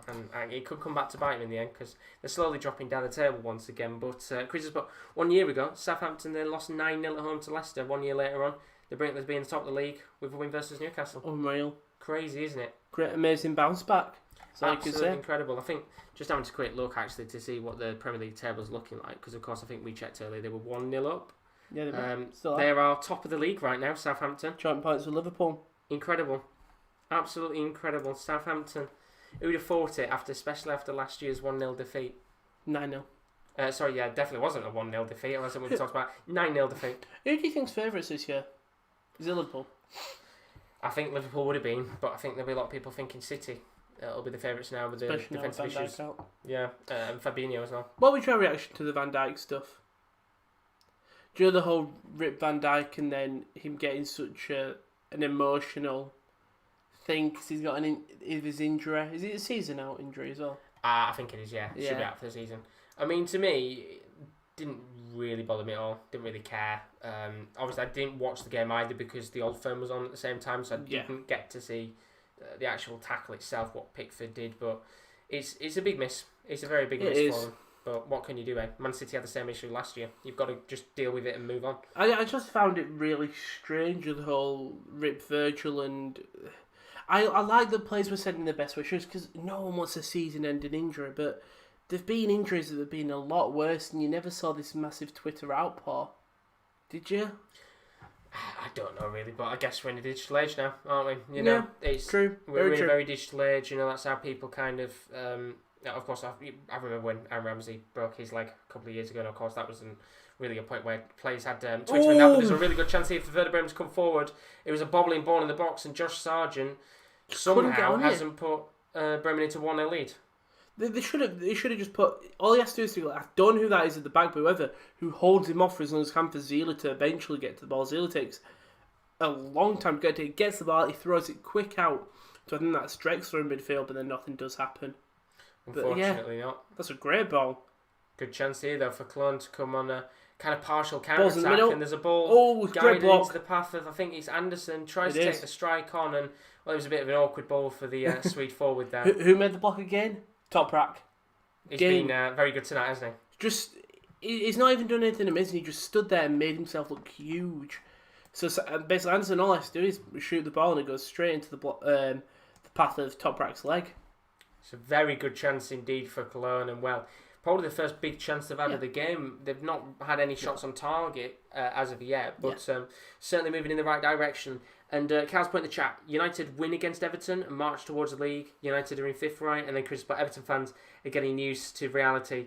They had short time at the top of the league, and then Cal's put Everton really missing Seamus Coleman, their captain and leader. Do you agree with that? They don't. There's no one on the pitch that screams leader to me, and Coleman is that, so yeah, probably. I mean, he's the most veteran player in the team, isn't he? You know, with Baines out, gone. Yeah, Baines retiring. He's obviously no longer kind of that man that Yeremina. Oh well, Yeremina's got some time to go until he becomes the leader of the club. But he's already a leader. Chris has put, Van Dijk injury happens in football. It's one of them. I don't agree with some Liverpool fans overstepping the mark, abusing and threatening Pickford in DMs. And I agree with you. And unfortunately, in any situation, there are going to be people out there that will, overstep the border a little bit and make threatening things. Bittencourt's played a lovely ball over the top through to Josh Sargent. Sargent is on the wing, plays out outside the box, flick through. Too heavy. Too much on it. I don't know who flicks it on. Eggestein flicks it on through to the path of Rashika, but just too much on it. And that would have been a beautiful assist. He back heels it. That would have been a lovely opportunity. I think it's Werder Bremen lose it in the midfield. Bittencourt does well to win it back, and as soon as he wins it back, he plays a lovely ball to the wing to Josh Sargent. Sargent, instead of trying to press the defender, plays it straight outside the box. Eggestein, lovely, just tries to chop it through to Rashika too much on it, and Zila does collect. Very unlucky indeed. It would have been an absolutely quality assist. I mean, we've seen some pretty good assists over the last couple of weeks. Barella's back heel not too long ago. That was great assist. Incredible assist as well. That was an absolute fantastic assist, and that nearly was another one of those really good assists this week in football. But good start. It's a very similar start to the first half of this game. Both teams going for it. But the question is, how long can they hold on for? Well, we know how the first half ended, so I don't have much faith. No, I mean, hopefully it can keep to the pace it is right now because it's been fairly quick, but not with balls like that. I mean, it's just been kept in play by Mbom. I don't know how he's been able to because it was a really poor ball there from Gross, and they're coming forward here once again. No, they're not. And they've decided to pass it back. They've changed their mind here. Although top rack. Forward. Go on. Still going. Lovely ball towards Sargent. Now into Rashika. Outside of the box and just over the bar. It's what we talked about in the half time. Just take shots. Yeah. Zila hasn't been tested. go for it. And it's a lovely build-up. It's Omar Toprak who starts it off. Plays it through to Sargent. Sargent does well to stretch out. Plays off to Rashik, who it is a bad shot, but it's making it's getting Zila worried. Well, this is the thing. Just take a gamble. Take an opportunity on goal, because you don't know whether, as we said before, Zila didn't have much time to get himself up to fitness. It was an unexpected change, and I guess at half-time he will probably had a bit more time to practice and warm up, especially with coming on at the last second. I doubt he went inside. No, I think he'll have been outside practicing for that last 15 minutes just to make sure he's as fit as they can possibly get him to be. But we've been waiting for a chance like that as Werder Bremen come forward once again. I have to say, Josh Sargent has been a little bit poor tonight. He has, but he's had a lively second half. He's trying to... That's a great bob to and Bomb on the wing, who can't control it. Goes all the way back. But he's had a lively start the second half. We talked about how he has been pretty awful. In terms of finishing and touches, he's been very poor. But I guess when you look at it to a certain extent, he has had a fair few chances, but nothing too major. No. But 55 minutes on the clock here. Bremen 0, Cologne 0. Still a chance here for Bremen to come forward, although it's defended very well indeed. After I've just praised Josh Sargent, he's gone and just not even fall off the ball as Gross gives away the ball, gives away a foul. But still 0-0 as it currently stands. I think that's the thing that there's been a fair few free kicks given out. It slows the pace of the game. It'd be nice for this game to just have a bit of a flow to it, because there was a lot of set pieces in that first half. Yeah. There are a lot of set pieces in that second half, indeed. But hopefully we can have a few more opportunities in this game. Only 10 minutes into the second half, so plenty of time. But Werder Bremen just on the ball in the defensive half of play, aren't they? Yeah, Toprak now just... The thing is, I just don't see a goal happening. I really don't. From both sides, they've just looked lacklustre. Anderson had a wayward shot that went over the bar, and Yeah, he's been a little bit slow, but hopefully we can have a few more chances. As I said, Omar Toprak just currently on the ball. Just trying to edge towards the halfway line. Still just waiting for the ball to get past the halfway line, taking their time here, Werder Bremen. And they're getting the ball away here, and now it could be a good chance for Cologne to come forward on the counter-attack. Oh. Good defensive tackle there, just to stop Drexler from coming forward. It's a great tactical foul, because look, if Drexler taps that ball through, Rashik is never winning it, clips him, goes down, gives him time to set up. Set back. Indeed. It does indeed, and you can see here there is a free kick just past the halfway line for FC Koln. Still 0-0 as it currently stands in this game. Feels like we're going to be saying that for another 35 minutes of this game. Normally it's supposed to be energetic and thing. Yeah, I mean that's what we'd hope to be able to be in a game like this. But as we said, when you look at the bench, probably the one player you bring on for Werder Bremen is somebody like Osaka. Yeah, Saka, who can come and be a bit more of a clinical finisher, or take a punt and bring on, of course, the player on loan from Manchester United, Tahith Chong, because as you said, was very good in pre-season, did really well, and just hasn't had many opportunities since he's joined the club. Was that foul? No, I'm just strengthening. Kyle's asked a good question though. In your honest opinion, is there a sport you don't like and find boring watching it? Ooh. Oh, we'll come to it. It's Josh Sargent now. He's got the ball in the box. Good touch. Bittercourt blocked. Very good block. Still not clear though. Bittercourt try shield him off. Sargent now shields him off. Gonna get a free kick there. No, he played. He said play on. Toprak now plays it out to Rashika. As there is a Cologne player down on the floor, I think they might kick this ball out of play. No, they won't. They'll keep going here. I would not kick the ball out of play, and well, eventually the ref is just going to stop play in general, which I think is a bit poor from him there. Just play on because it's probably nothing too serious. No. But, while of course we have a look here to see what's going on in terms of the injury, which was just that's nothing. There was nothing in that at all. Just flailing Sargent arm. What sport do you find boring? We'll have to say this is budding sport. Golf. Not golf. Not golf. Cricket. Cricket. I could sit and watch golf. Cricket, I couldn't. Cricket's shit. I'm just going to put it out there and say that I think cricket's boring. And this is no offence to anybody who likes cricket, because each their own. We all like different things. You know what I mean? At the end You've of got the your day, darts, I've got my F1. Yeah, exactly. People have got some reason cricket. For every person that likes cricket will think maybe darts is shit. I like darts and find cricket bad. I just don't like cricket. For me, it's not confused. There's so many positions which is confusing in itself, but it just isn't my type of thing. It's very. I don't know. There's something about I could sit and watch baseball because baseball's fun to get a home run. And maybe that's just Americanizing it, but for me, cricket it just doesn't. It's the same with golf in a way.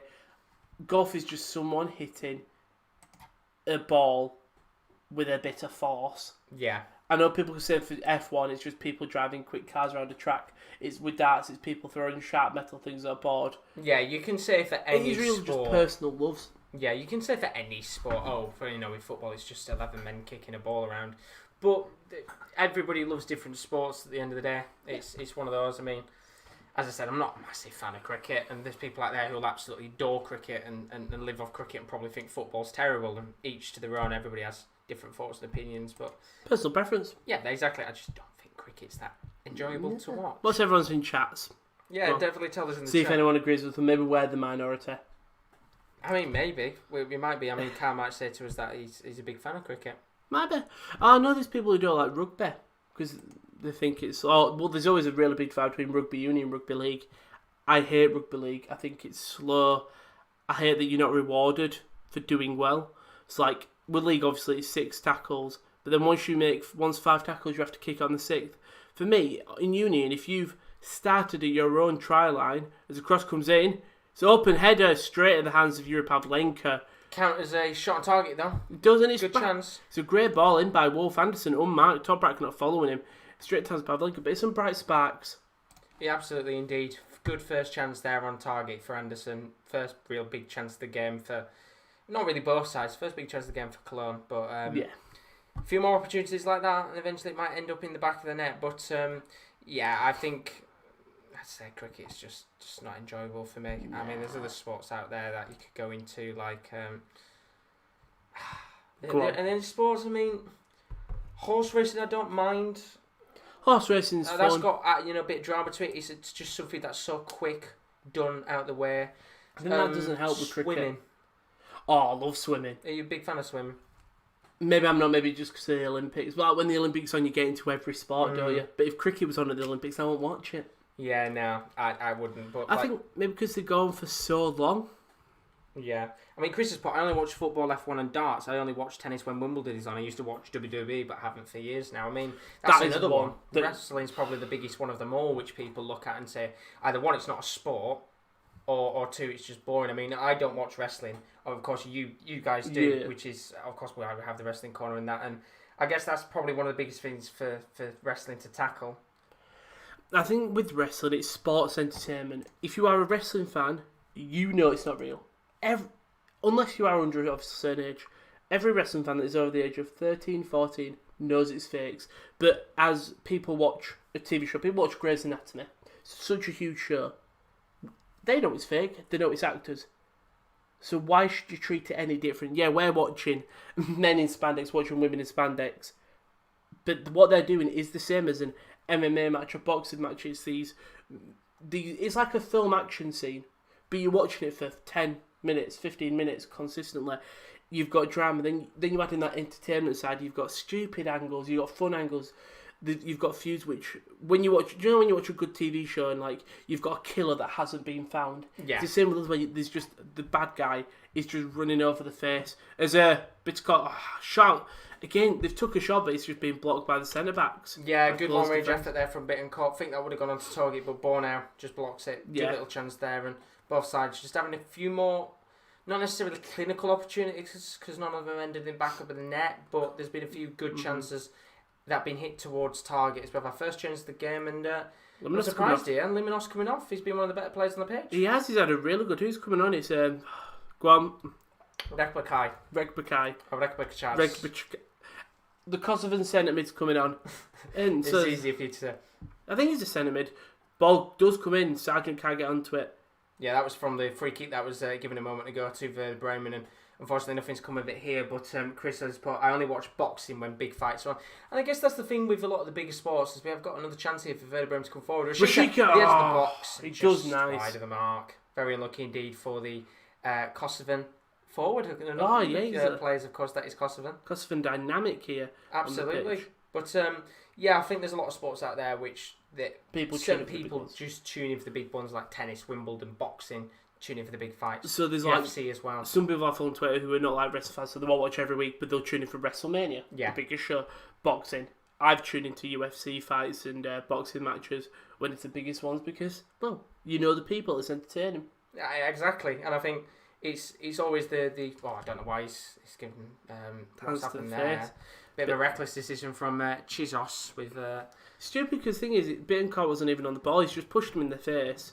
Obviously, I think he's going to go down with it, and it's a dangerous free kick because one sub, it's going to be Osako's coming on for Milot Rashica. Well, I think the thing is Rashica, though, because it's his first game back, he's obviously not going to be nowhere near as fit as the rest of the players. So Osako comes on, as we said before, a bit more of a clinical finisher in this situation. Fairness, I have seen Josh Sargent, when he's been getting the ball, he has drifted over to that right side. I'm guessing they'll play two up the front now, or maybe Osaka will play on the right side. But if he can get a goal here with his first touch, then that would be absolutely fantastic for Werder Bremen. They've got a free kick here, just on the right hand side. That's a shocking ball from Egerstein into the box, and it could actually lead to a counter attack here. Desperate clearing away, and very, very lucky there that Egerstein's original cross didn't lead to a Cologne counter-attack. That's a poor free kick and hits the first man. Very, very poor indeed. And well, as I said, got that change with Rashica coming off. That's the first change of the game for Werder Bremen. First change, of course, for Cologne a moment ago with Liminos coming off. Sorry, second change. Yeah, because the keeper change. Came off, of course. But it's been a fairly average game. Yeah. It's not a game that will go down in the books. No, I'm trying to give it some positives. So it's had 17 shots in total, of course. If we were to actually look at how many have been on target in this game, your answer would be 2. So not really the most enthusiastic in terms of on-shot chances. But who's number 18? Cologne coming forward. Could be a good chance here for them maybe to take the lead in this game. And it's shot outside the box is blocked there by Salase. And then that's a foul by the man who's just come on. Yep, yellow card there for Osaka. Very reckless tackle. And this is a good position for Cologne now. It's a similar position to the free kick that was taken by Egerstein a moment ago. Can they get it into the back of the net? We'll have to find out. But very quickly, Carlsport, I can't stand watching cricket. Golf, darts, not good on UFC, horse racing, tennis, rugby, boxing, all right. Favourite is football, of course. And then Chris put, I went to watch WWE Raw live in Newcastle when CM Punk was WWE champion. He was facing Ryback, AK Skip, Sheffield, and enjoyed it. I went to watch both Raw and SmackDown in Newcastle, and I enjoyed it. Fair, but I think probably Newcastle is closest. Never been able to go to a live show, but definitely want to. But as the cross comes in. Oh, it's going to be a good chance. Oh, it's in the back of the net, and it's an I think goal. It's a Werder Bremen player. Oh, Moisander, and there is not much that could have really been done there in terms of the goalkeeper. Well, they're going to Josh Sargent. We'll see the actual thing. We talked about Werder Bremen had a corner on the opposite side, free kick. Osako, the substitute, just gives away a free kick in such a dangerous place. I just want to see who whips in. I think it might be Duda crosses it in. Duda does cross it in, and that's Moisander. It's a lovely finish. It's a very good finish, and very unfortunate indeed. And as Abra Ali says, who will win in this game? Cologne have taken the lead, and Lars asked us for our prediction and result. Well, 1-0 Lars. 1-0 now. 1-0. Probably 1-0. I mean, it's a great finish. The thing is, what if Moisander leaves it? It may head into the thing, but Zeeland might have a chance. Not Zeeland. Pevlanka might have a chance to catch it. He's got no reason to touch it there. Yeah, it's a bit of a poor decision there from the Finnish centre-back, the veteran at the back for Werder Bremen, and he's put his side 1-0 down, and this could be a great opportunity here for Cologne's first win of the Bundesliga season. And it's going to come from an own goal, possibly.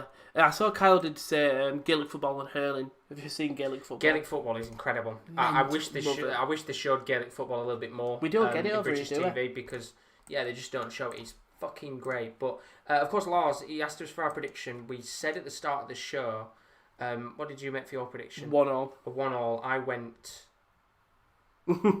I can't even remember if I even made a prediction or not. Well, my 1-0's still on. I think we both agreed it was going to be a very boring game. If you look at the previous results of both these sides, Yeah, it was. We said it was going to be a fairly tight one, but of course, Cologne have taken the lead in this Well game. done to him. And as it currently stands in terms of the actual table itself, the way that this game is going to be affected means that Cologne jump up into 14th place on 5 points. Get above her. Werder Bremen, of course, will go down to 9, onto a minus goal difference.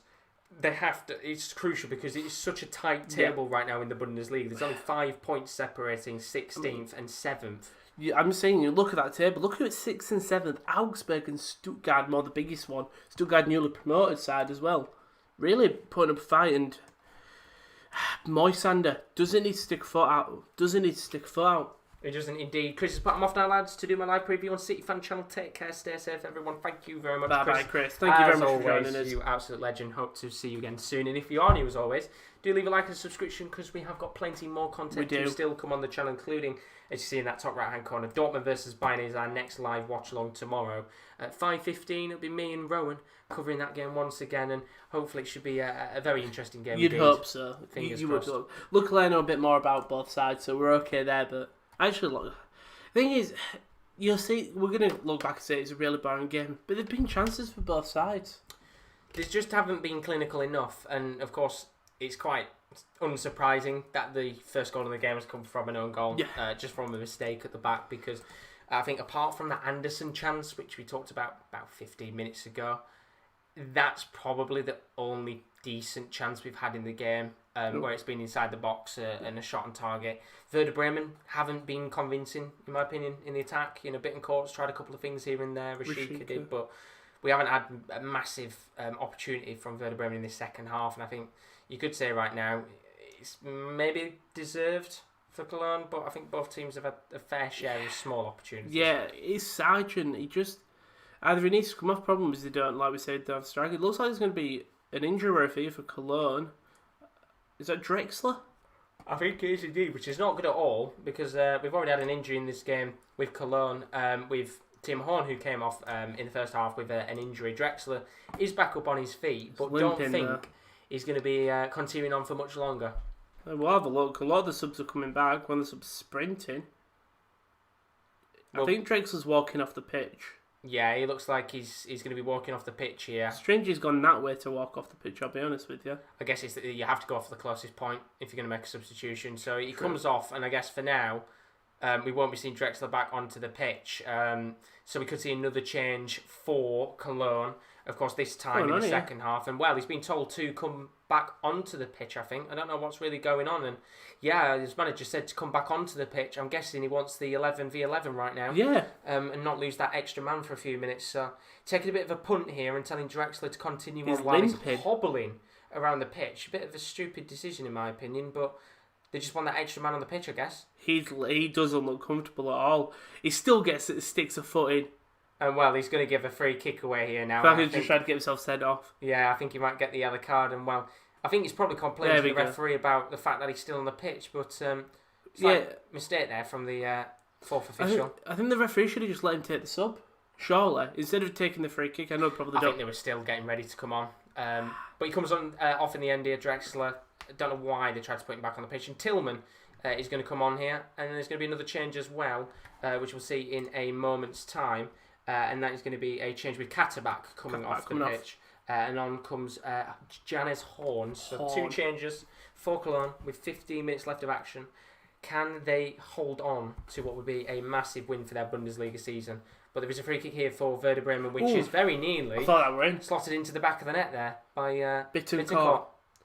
Yeah, Werder Bremen haven't looked in this game, have they? No. I mean, Cologne haven't as well, but they're 1-0 up. Another sub, 21 for 6. So there's going to be another change now for Werder Bremen. This time it is going to be a change. Omar Toprak is going to come off in this game. And Mochvold is going to come on. And then another change as well as we see Tahith Chong come on. So 2 changes here for Werder Bremen late on. I would assume Bittencourt is going to come off. No, it's going to be Mbom. Yeah, Chong will just go sit on the wing. Tahith Chong, we haven't seen much of him in a Werder Bremen Got his afro down. He has indeed. Question is, can he be the difference maker in this match? If you're Werder Bremen, you'd hope so. I mean, the Manchester United youngster didn't really get a chance at United, did he? So he's out on loan at Werder Bremen. Pre-season had a good pre-season for someone who's just come on loan. You'd hope he'd make an impact. For me, it's Josh Sargent. He just hasn't looked in the game at all. No, which is why I was surprised. He didn't come off, and Rashika did. But of course, as we said earlier, Rashika's first game of the season, fitness. Match fitness more than anything. But he's been very poor tonight, Josh Sargent, and I think had Fulkrug been on the bench, he would have probably come off. I wonder how long Fulkrug is out for, because that's going to be a big miss for him, just because they don't have that big striker to come on. Well, he's had long-term injuries in the past. I think he was out for one season for the majority of the season, so it could be another similar situation. But 16 minutes left of the game. Werder Bremen 0, Cologne 1. We have 16 minutes left for the home side to try and salvage something here. Cologne looking like they might be on to win their first game of the Bundesliga season. And can you say they deserved it? Probably.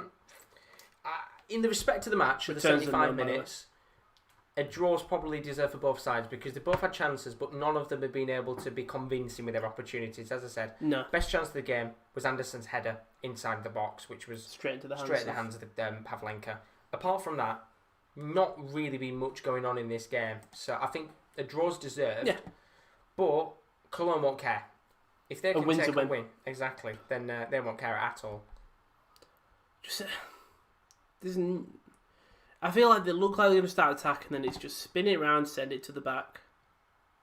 Absolutely, and I'm going to have to change the time here because it's actually come up saying that we were 35 minutes on the clock. We're not. We're actually 75 minutes in. Which I think it just did. I think because we were 35 minutes into the second half. Yeah. Maybe no, because it would have come up to 85 there. But the time's actually to what it is now. I don't know why it was saying that. I might have just accidentally reset it earlier on. But that is the actual time we're seeing on our screen now. We are 75 minutes into this game. Yeah. Most of the two teams now making the majority of their substitutions. So, of course, we are pretty much at a stage now of what is on the pitch is what we're going to play with. I doubt we'll see any major ones. 2 more subs left and 1 more substitution left for Cologne. But still 1-0 in this game. And time is running out for Werder Bremen here.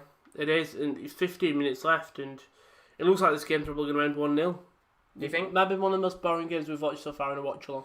No, you've had boring. I've had much worse than this. I think this is quite enjoyable compared to some of the watch-alongs I've had in the past. I think you've only got to look at United Chelsea a few weeks ago.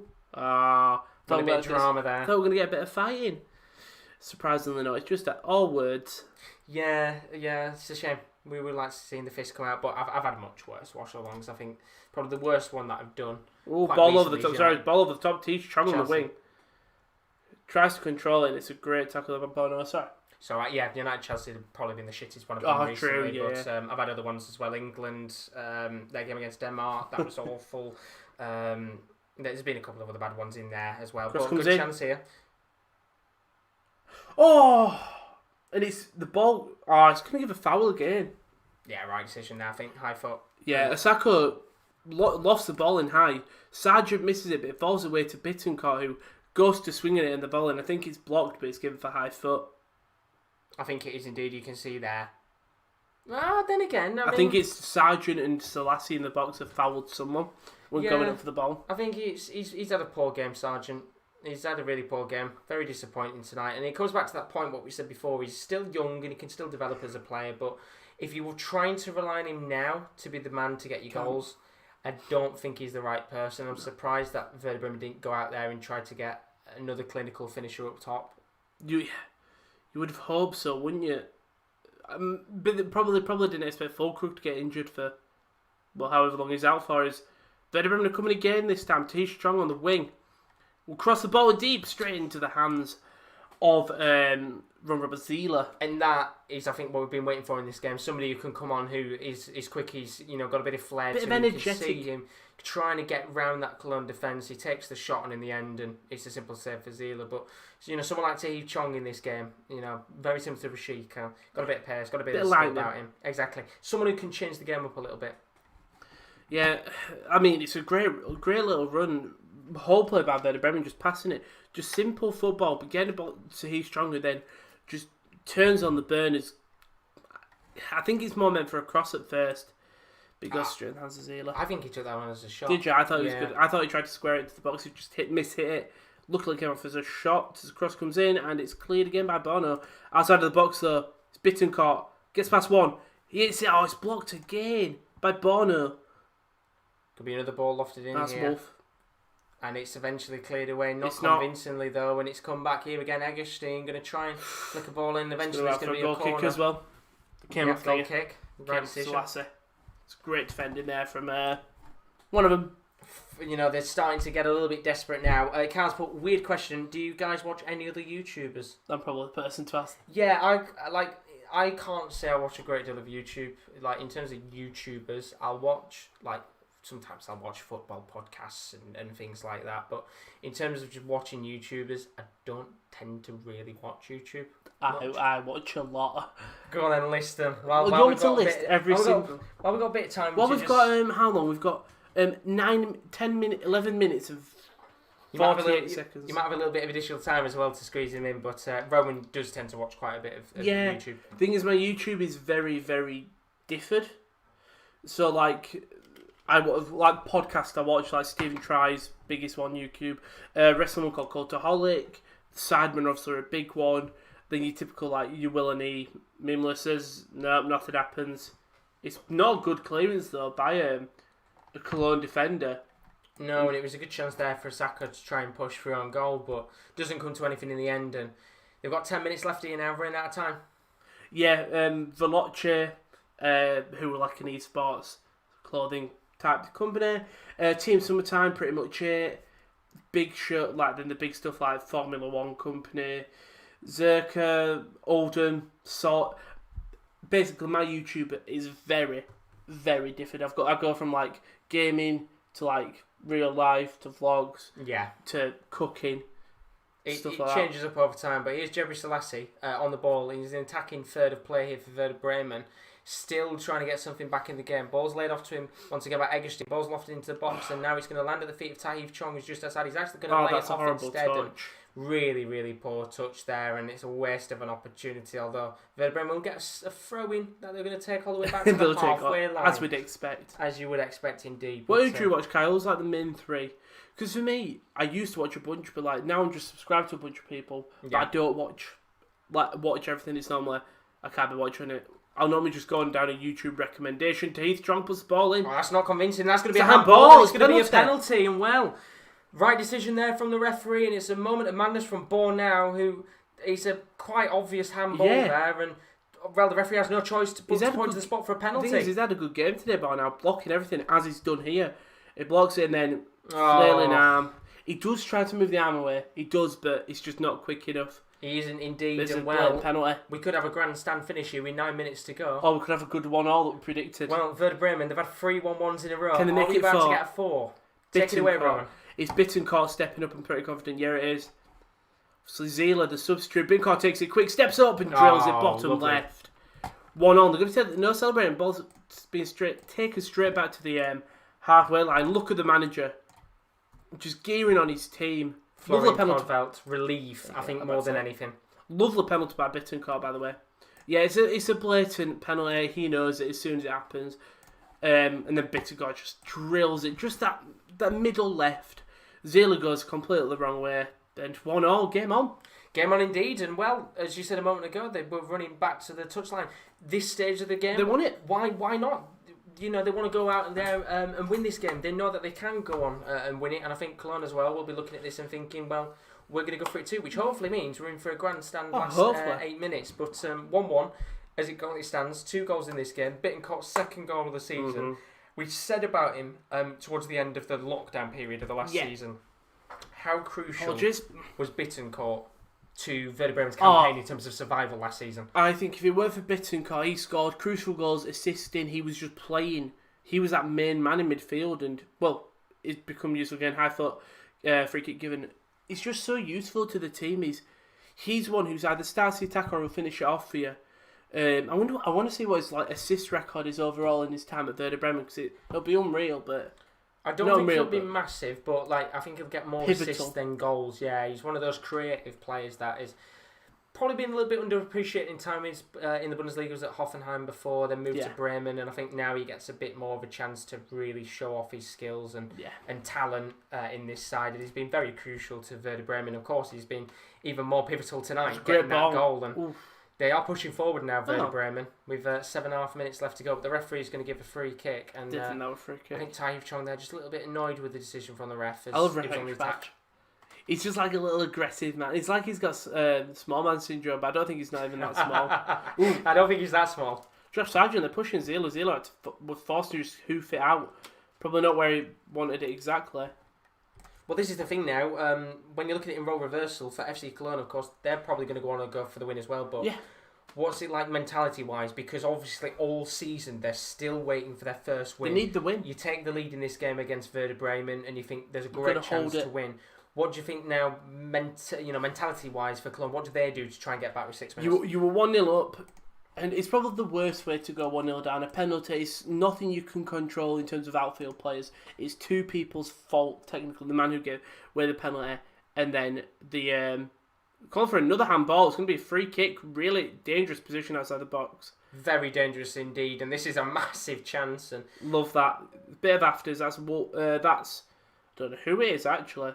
it's getting feisty, and it is Rekbajai, and I think it's Mochvold who's got into a bit of a fight there between each other. He's got a great name, hasn't he? But this is in a really good position. I think Bittencourt uses the type of man to take it. It was Can who gave away the free kick, but really dangerous opportunity here.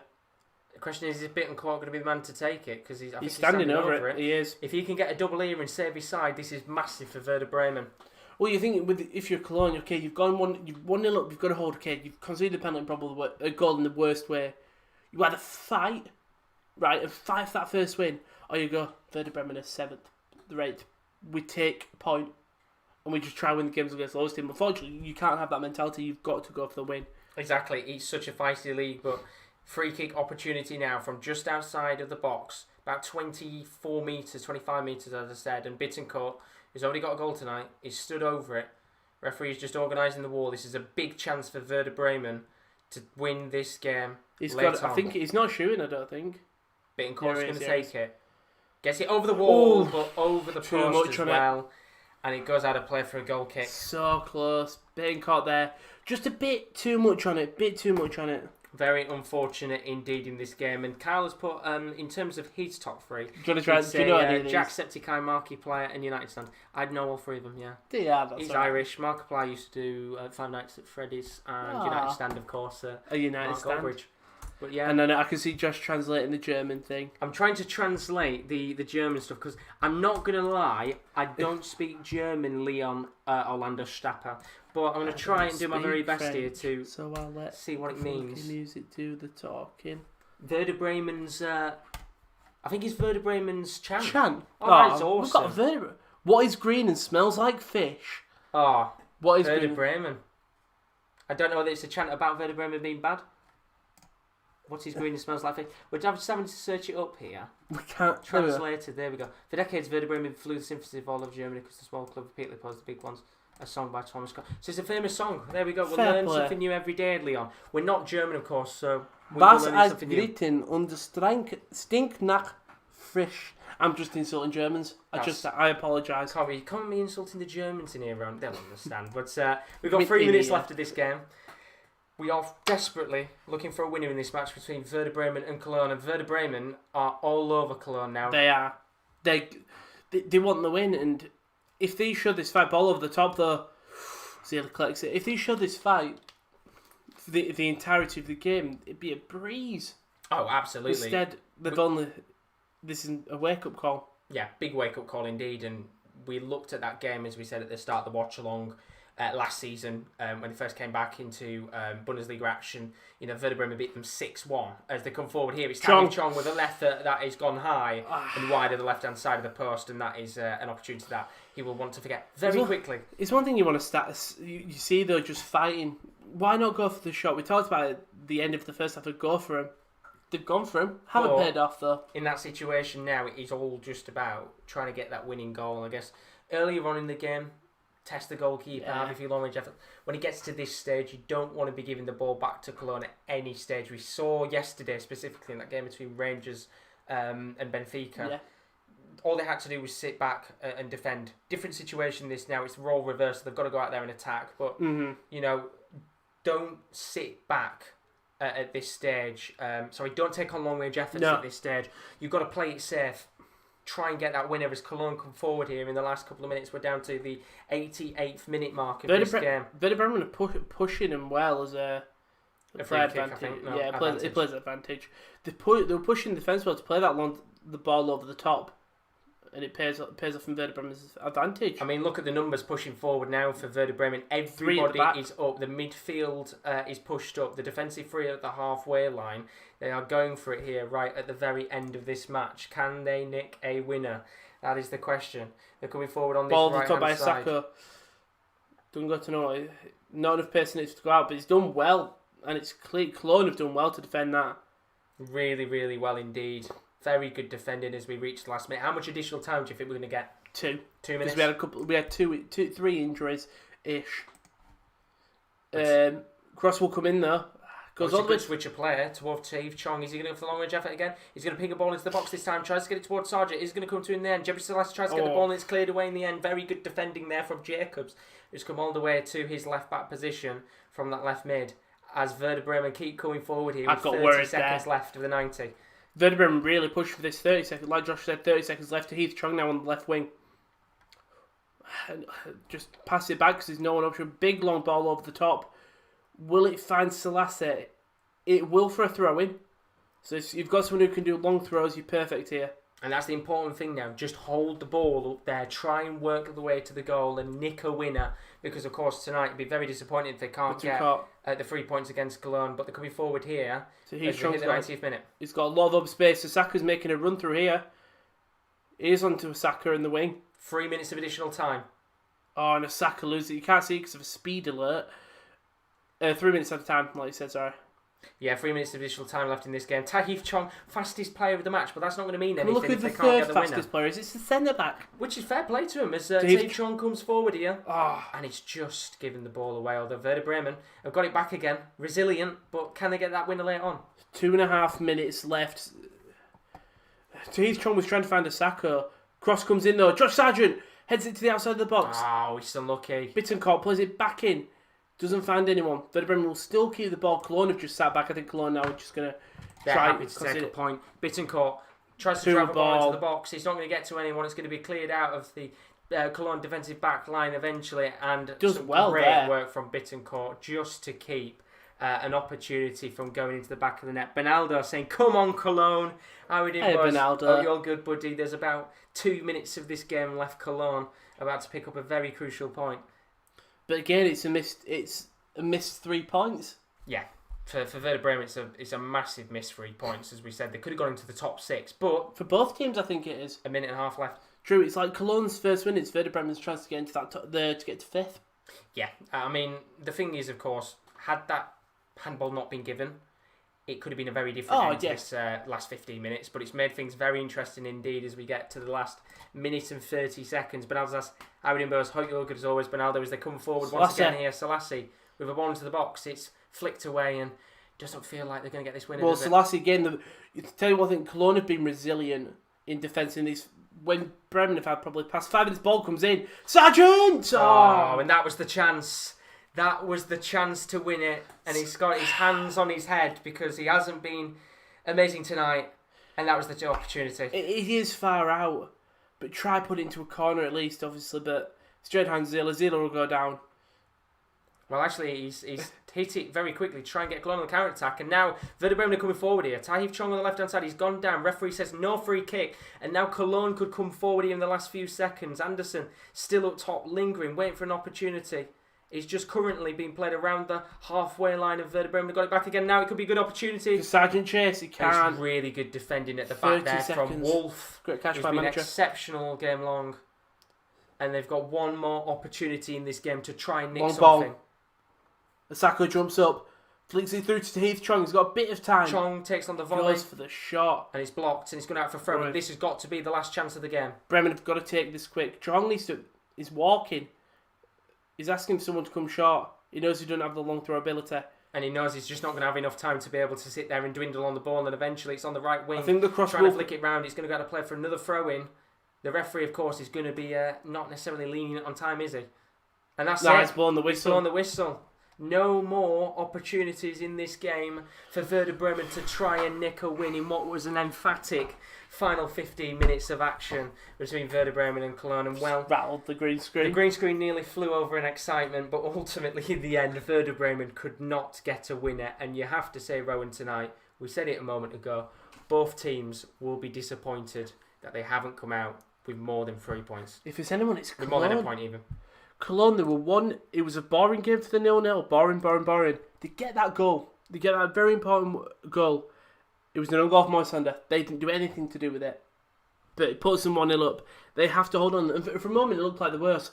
And then Bittencourt. It's from a penalty. The penalty is just...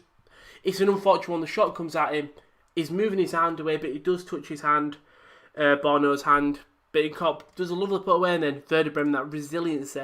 I suppose if you are Cologne, I suppose the positive you could take is you haven't lost. You've got the point, it puts you 1 up, but if you're Werder Bremen, you sort of save your bacon a bit. You've got the draw. I think Werder Bremen will be very disappointed as well, because they got the goal back in the game. They had enough time to try and push to get a winner.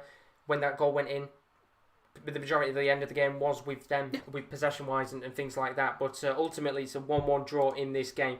If you are new to the channel and you have enjoyed tonight's watch-along, then do leave a like and a subscription. As always, it's very greatly appreciated as we push towards 1,700 subscribers. And keep with us, because our Bundesliga weekend of watch-alongs continues tomorrow with Dortmund versus Bayern Munich. It's going to be such a good game. Incredible game that's going to be. Me and Rowan are live from 5:15, kick-off at 5:30. Then, on Sunday, you've got the choice of 2 games. Manchester City and Liverpool with me from 4:15. And then joining me on that stream is Kieran L, who's then going to cover Leverkusen and Gladbach when that kicks off at 5. 2 big games of the weekend. 4:45. 2 just...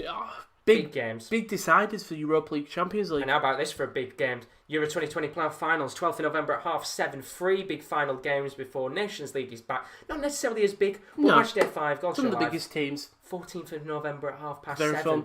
But next Thursday. Bundesliga Weekender it's just started. Got off to I wouldn't say necessarily a bang in terms of the actual fixture itself, but a fairly interesting game towards the end. The final 15 minutes really did spice up both teams.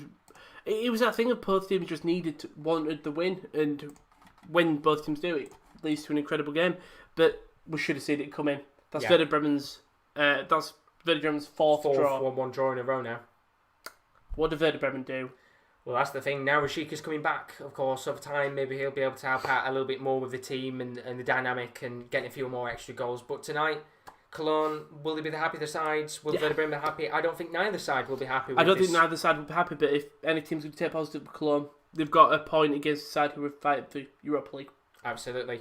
Well, that's it for tonight's fixtures. Thank you very much, as always, Rowan. Thank you very much for having me, Josh. Thank you very much indeed. If you're new as always, do leave a like and a subscription. Very greatly appreciated indeed. But we will be back tomorrow, won't we? We're back again. You get double duty here. Big game tomorrow night. Big game. 5:15. The Classica. Don't want to miss it. It's going to be good. Game. And look forward to it. we won't. Well, we might be drinking on the stream. We'll have to see. Wait But and see. for now, have a fantastic morning, afternoon, evening, wherever you are. Kyle has put great stream, guys. Great commentary. Not so great game. Can't wait for the big one tomorrow. Hopefully, loads of goals until then. Hopefully. See ya. And then Apo has put big thumbs up. Thank you very much as always. But as for now, have a great morning, afternoon, or evening, wherever you are. And we hope to see you again soon. Bye bye. Good night.